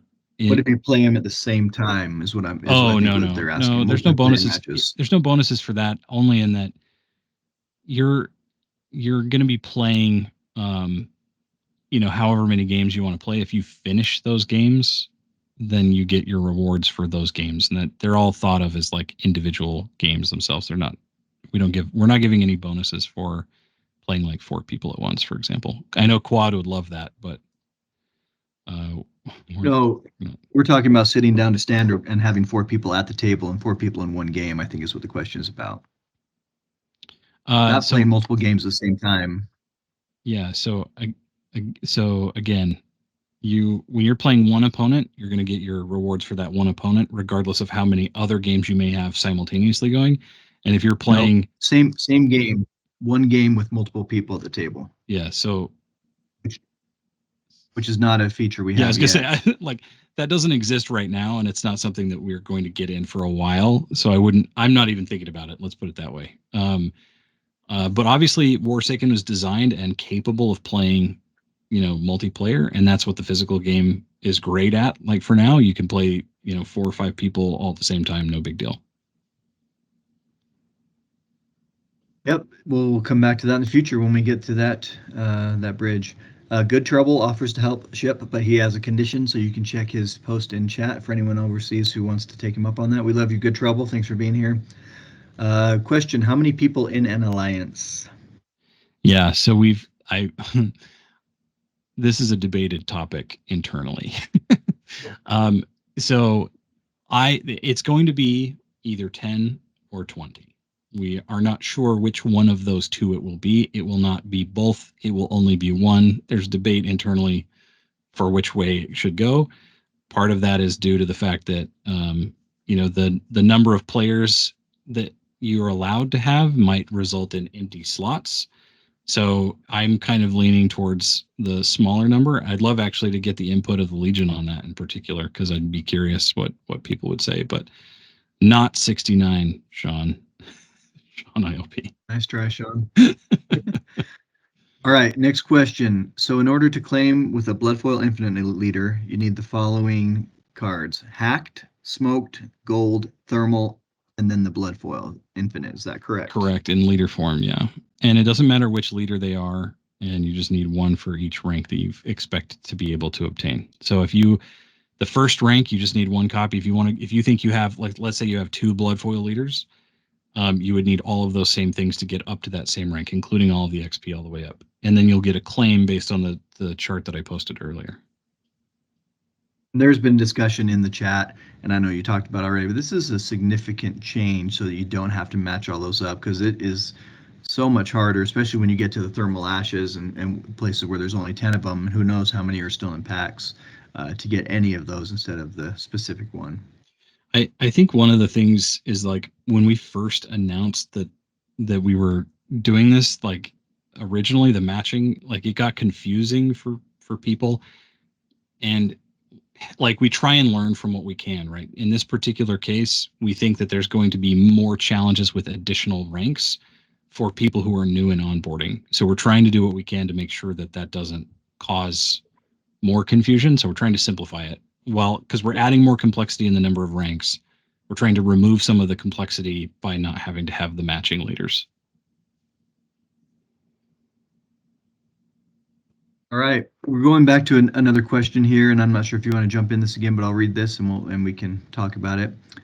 It was the question I mentioned was in regards to a previous question. Why is deck XP being factored into the leaderboards versus an actual skill-based leaderboard like every other game? Again, it's not being incorporated in a significant way, in my opinion. I think it's being incorporated, but it's not being heavily weighted. If you look at that equation and you do the calculations on games, like, the amount of your game wins have a much more significant impact on that calculation than anything else. I know that this is going to be a debate between purists and people who have, gone out and collected a bunch of great cards, and I know that there's going to be differing opinions on both sides of that fence, and so we've tried to land on something we feel like is a good in the middle. All right, moving on. What about black label packs? Yeah, I don't have any updates on those at the moment. The intent is that there will be an entire set of new stuff on the wheel spins that's going to have to come after Game Reward XP. I was hoping to have it incorporated into Game Reward XP, but basically we're going to have some very rare cards that we're going to be able to give out to folks that will be held in a vault. So the details are not announced in this AMA because, quite frankly, we just have to finish all the other stuff first. Here's another good question. What are your thoughts about the token's current state, and are there any plans to make more loot sinks? We do have a lot of plans to make more loot sinks, things we've talked about, things we haven't talked about. Most of those are very high demand on programming. And so as you know, development has been our big slow point, and so we aren't able to incorporate most of those until we reach the goals that we've already planned to get the big goals hit. And then this is definitely something that we talk about all the time, something that we plan to implement as time goes on. More places for people to spend loot so that Yeah. there's more just than packs, because we don't want the cycle to continually go, I get loot, I buy loot packs, now I get more loot and I buy more loot packs, because that is not going to go anywhere. So we have a lot of plans on how loot will be utilized in the future. I think the other thing just to call out is, number one, wheel spins can play a much stronger role than they currently are. They are not being as enticing as we would like for folks. So we are adding a lot of things to the wheel spins, like homeland cards, the Bloodfoil Tyrants. I think a lot of people feel like they'll never get them, so why push for it? But they're on there and they're real. And the other aspects of, like, the new variations that we talked about that'll be on there, as well as the things you can get in the store. So there's a lot of stuff going onto the wheel spins. We're trying to bulk them up so that there's a lot more opportunity to get good things out of the wheel spins and make those where people want to spend. The other thing is that we believe that people who are new to the game will first take a stab at wheel spins before they go deep into loot packs when they do get loot, because we think they'll be getting smaller amounts and we think that they'll be trying to see what that's all about. With more and more interesting stuff on the wheel spins, I think that'll make things a lot more interesting to them. And I think we'll see as we grow the user base, we're going to see more and more wheel spins go out the door. So I think that's one aspect of it. The other thing I would just call out is you literally need to tell your friends about Warsaken, right? Like if you want things to continue to grow, we need more players. So let's go get them and find how we can get them onboarded.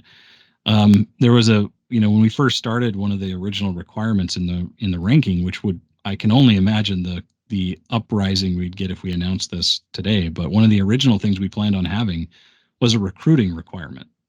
You were going to have to get someone else to get at least one pack per month, and we took that away because we didn't feel like the Legion was really interested in doing that.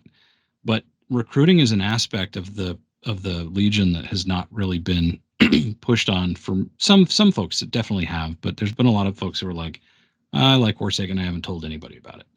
So, get more players. That's the only other thing. Like, we're going to be starting with this affiliate program, a great opportunity for you to get paid to convince people to get Warsaken cards. In addition to that, we're going to be trying to get other people to sign up to become affiliates ourselves. We're going to be seeing what we can do across the country to try and get more people interested in showing up at card shops and wearing Warsaken drip and trying to convince people to check out the game. So we're going to be doing a grassroots sort of approach in addition to some of the other things that we're doing. But I think the idea is we need more players. That'll change a lot of what's going on in the game. Now, there's no doubt that this is more fun with friends. And also, going back to what you said about wheel spins, we were really careful to add in medium level items. Like some of our best things you can get anywhere in Warsaken are on the wheel. But those are super hard to get, right? It's going to be very uncommon for you to pull one of those. And so we want to add in things like within the ranges of, oh, yeah, I actually have a chance of getting one of these really good items. And so there's a lot more of those medium level, kind of the attainable things on the wheel spin. So we're really excited about the future of that, as you've already mentioned. Yep. Great question from Good Trouble. Do you lose XP if you lose a game? You do not lose XP if you lose a game, but you do hurt your gamer score. Okay. Key question. Will we be able to increase the amount of members in Alliance through time as time goes on? We're going to be, like I said, kind of constantly evaluating that. If there's a reason that we feel strongly about we need to add more, we'll just add more. If we feel like we need to reduce, we'll make those changes. Whether we increase or decrease, we'll always make those changes at the season of war break. We'll always be trying to make sure that everybody's aware of and expecting what's going to happen there. Going back to alliances, Kron is talking about like a Crypto Monkeys alliance, for example, and that's the kind of thing that we love the idea of is another project. People who are really big in one, then come and play here together, even casually if they want to. Would they need to have multiple Crypto Monkeys alliances then? If 10 is the limit, can you start multiple alliances from the same user, like one for each tenant? Yeah, this goes back to the debate. So the size being 10 or 20 is kind of a big deal because obviously 20 people from the same place is a lot easier. If you're trying to coalesce a larger group of people, but there's a lot of people who really, struggle with, having that many people that they know that would pull into a new game. So I'm I'm not exactly sure again like how we'll change the number for now. We're still debating internally. Um, Whether or not you can form more alliances than one initially, I think for this first release, it'll just be one based on whether or not you have an owner, tenant, or homeland card. If you have more than that, you're getting a lot of benefit from those cards they're producing. They're going to start crafting. Like there's a lot of functionality that they're offering. If we offer anything where you can create many alliances, because you have that many tenants or whatever, we'll obviously be looking at that. But I don't anticipate that that's going to be something that will drop for a little bit, even if we were to implement it. couple other thoughts on that. I'll just read a couple of questions here. You can branch off again a little, Brennan. Is there a possibility to burn loot and add spaces to an alliance? And also, can alliances become hosted by an owner tenant holder, but then that holder can stake their card, the tenant or holder card, to the alliance so that multiple holders can have a bigger alliance? Or even if I wanted to stake mine to Pasha's alliance to make the group bigger or more powerful? What are your thoughts on those questions and I mean, a lot of comments? great ideas. I love all of this stuff. It's one of the reasons that I want feedback from the Legion. But at the end of the day, right now, we have to just get this first version out. So we'll talk about that as we continue to develop the alliance system and all of the rewards associated. All right. What is with the partner staking? Which was the basis of coming to the wax space in the start? I will jump on that one. The wax space has changed. Originally, it was going to be um, it was going to be tied into alliances. It was going to be tied into different bonuses. A lot of the projects that are our allies are either totally defunct or just barely limping along. Rather than the other big hurdle we ran into is that it required programming. We were going to just tie in the ally cards like we do where your wallet's automatically scanned and they're staked. We were going to do the same way, but we didn't want to take time away from standard and other things to get that done. So for over a year now, we've been sending large millions of loot every month to the allies, and they're splitting it up with their projects however they most see fit. A lot of them have loot farms on WaxDAO. Some of them drop them in the Discord, and so we're leaving it up to each ally.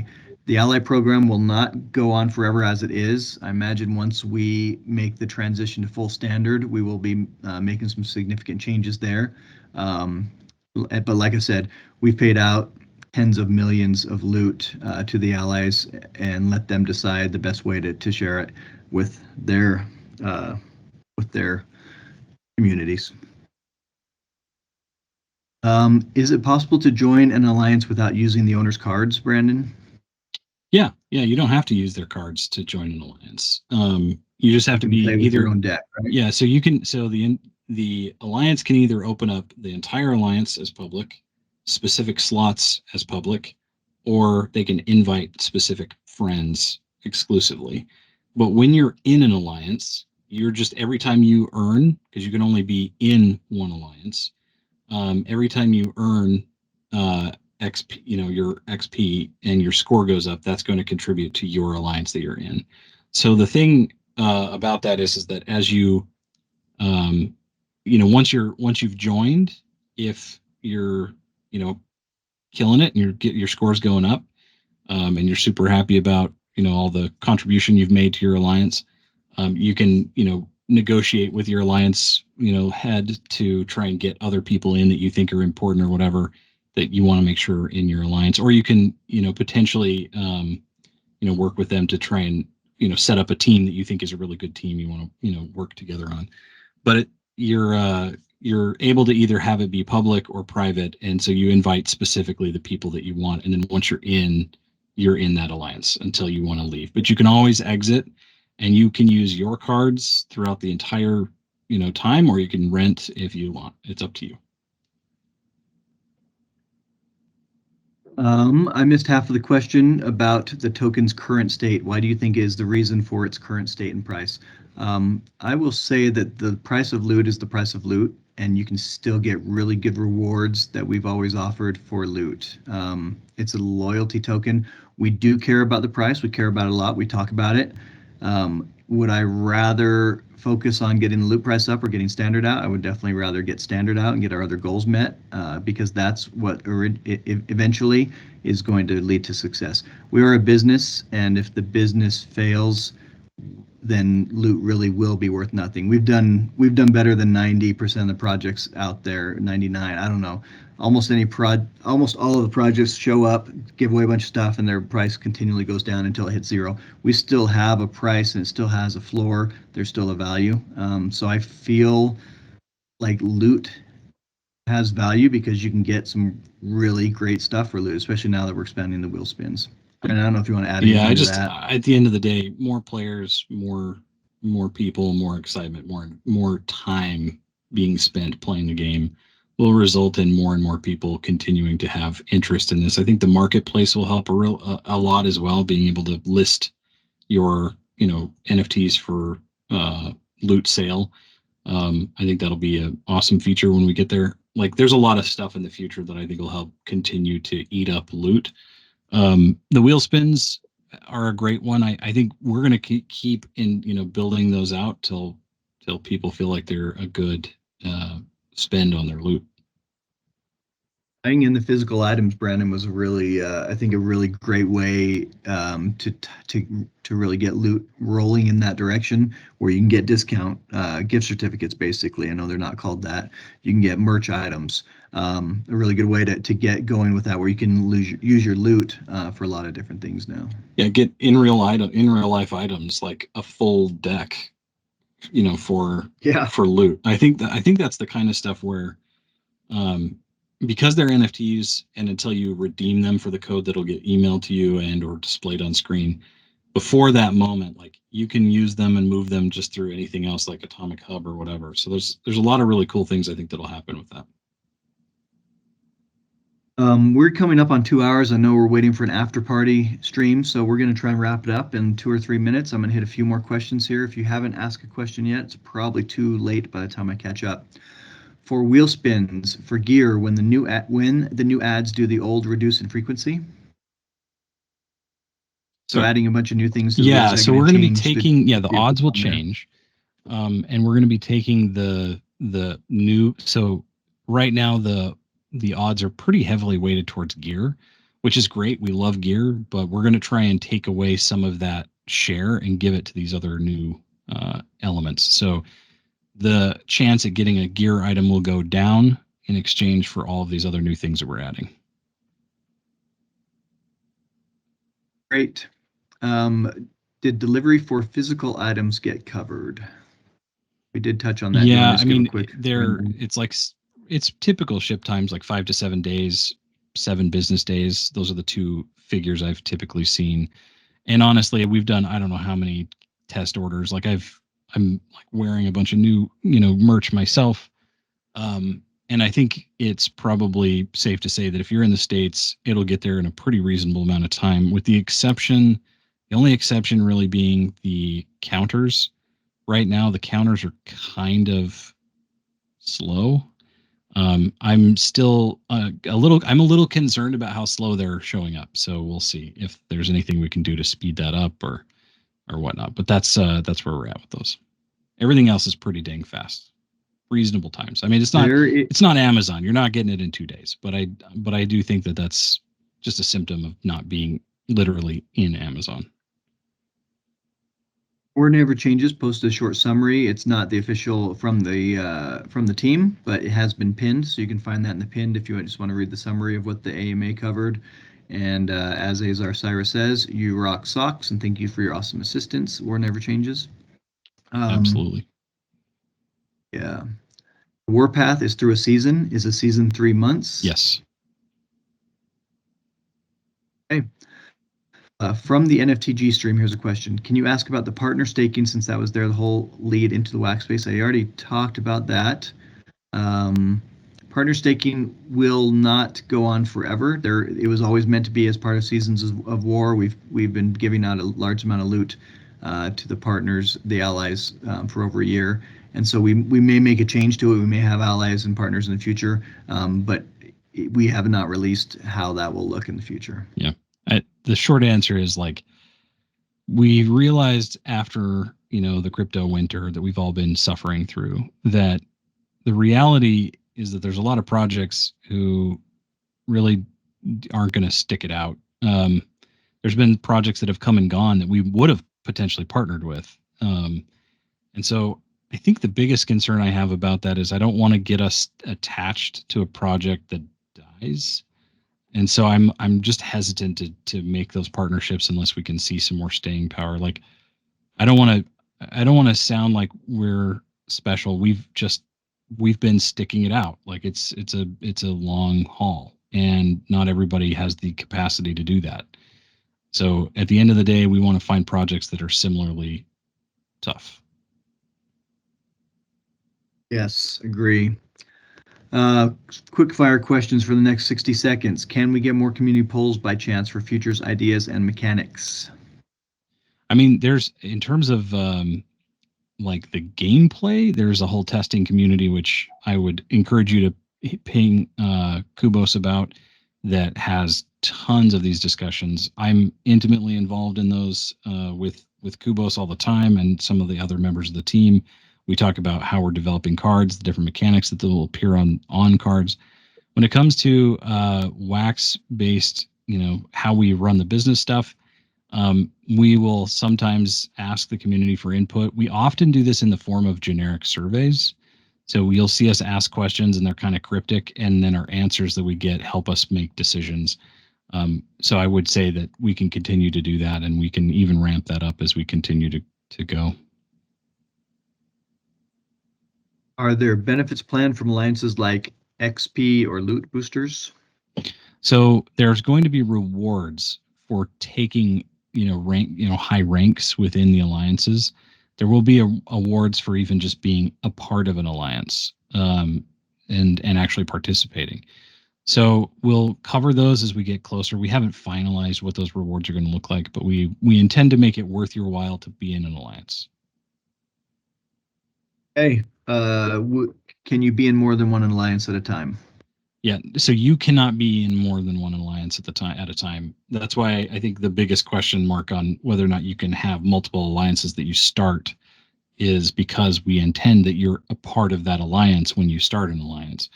And we know that there's going to be a lot of maintaining that alliance that's going to happen where you're interacting with people who are in that alliance. So I don't really want to I don't want people to feel like they are split by like 5 or 6 different alliances. So it's really just 1-to-1 for now, and we'll see how that can evolve later. 2 more questions, and then we will send it off. There are a number of post AMA streams, and the 10x Warbot is live, so you get 10x Warbot rewards for chatting in those Warsaken channels. I will share a link to the first one up. Oops, I don't know if that's the right one or not. Anyway, let me ask these last 2 questions, and then we will move on. We will drop a summary. We will do a write-up of the announcements. It may take a little time to get that out, but there is a short one pinned. Okay, how will we be able to purchase the Battle Pass? Will it be a wax purchase, loot purchase, or fiat? So it will not be for sale for loot. It will definitely be for sale for fiat. There is questions as to whether or not we can enable it for wax as well, but for now, I don't have the answer on that one. Okay. The last question I have then, will there be an option to have skins for gear from other projects to tweak decks? So for example, Crypto made game mat and sleeves.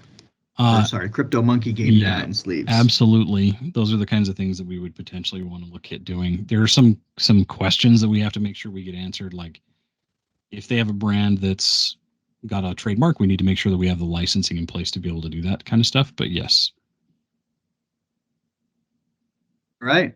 I think that's it. As I said, there are a number of post AMA streams going on, so check the events. Thank you everyone for being here. Thank you for your questions. We really appreciate your support, Legion. As you can see, we've been working hard behind the scenes. We have a lot of great stuff coming, a lot of things that are in place now that you can go and take advantage of. And we will get all the details written up and posted soon. Thank you everybody for attending. Again, we appreciate everyone in the Legion. It's a lot of time you've spent with us today that doesn't go unnoticed. I appreciate it. Thank you everybody, and good night or good evening. Good morning. Or good morning. After you. All right. Thanks everybody. Thanks. See y'all later.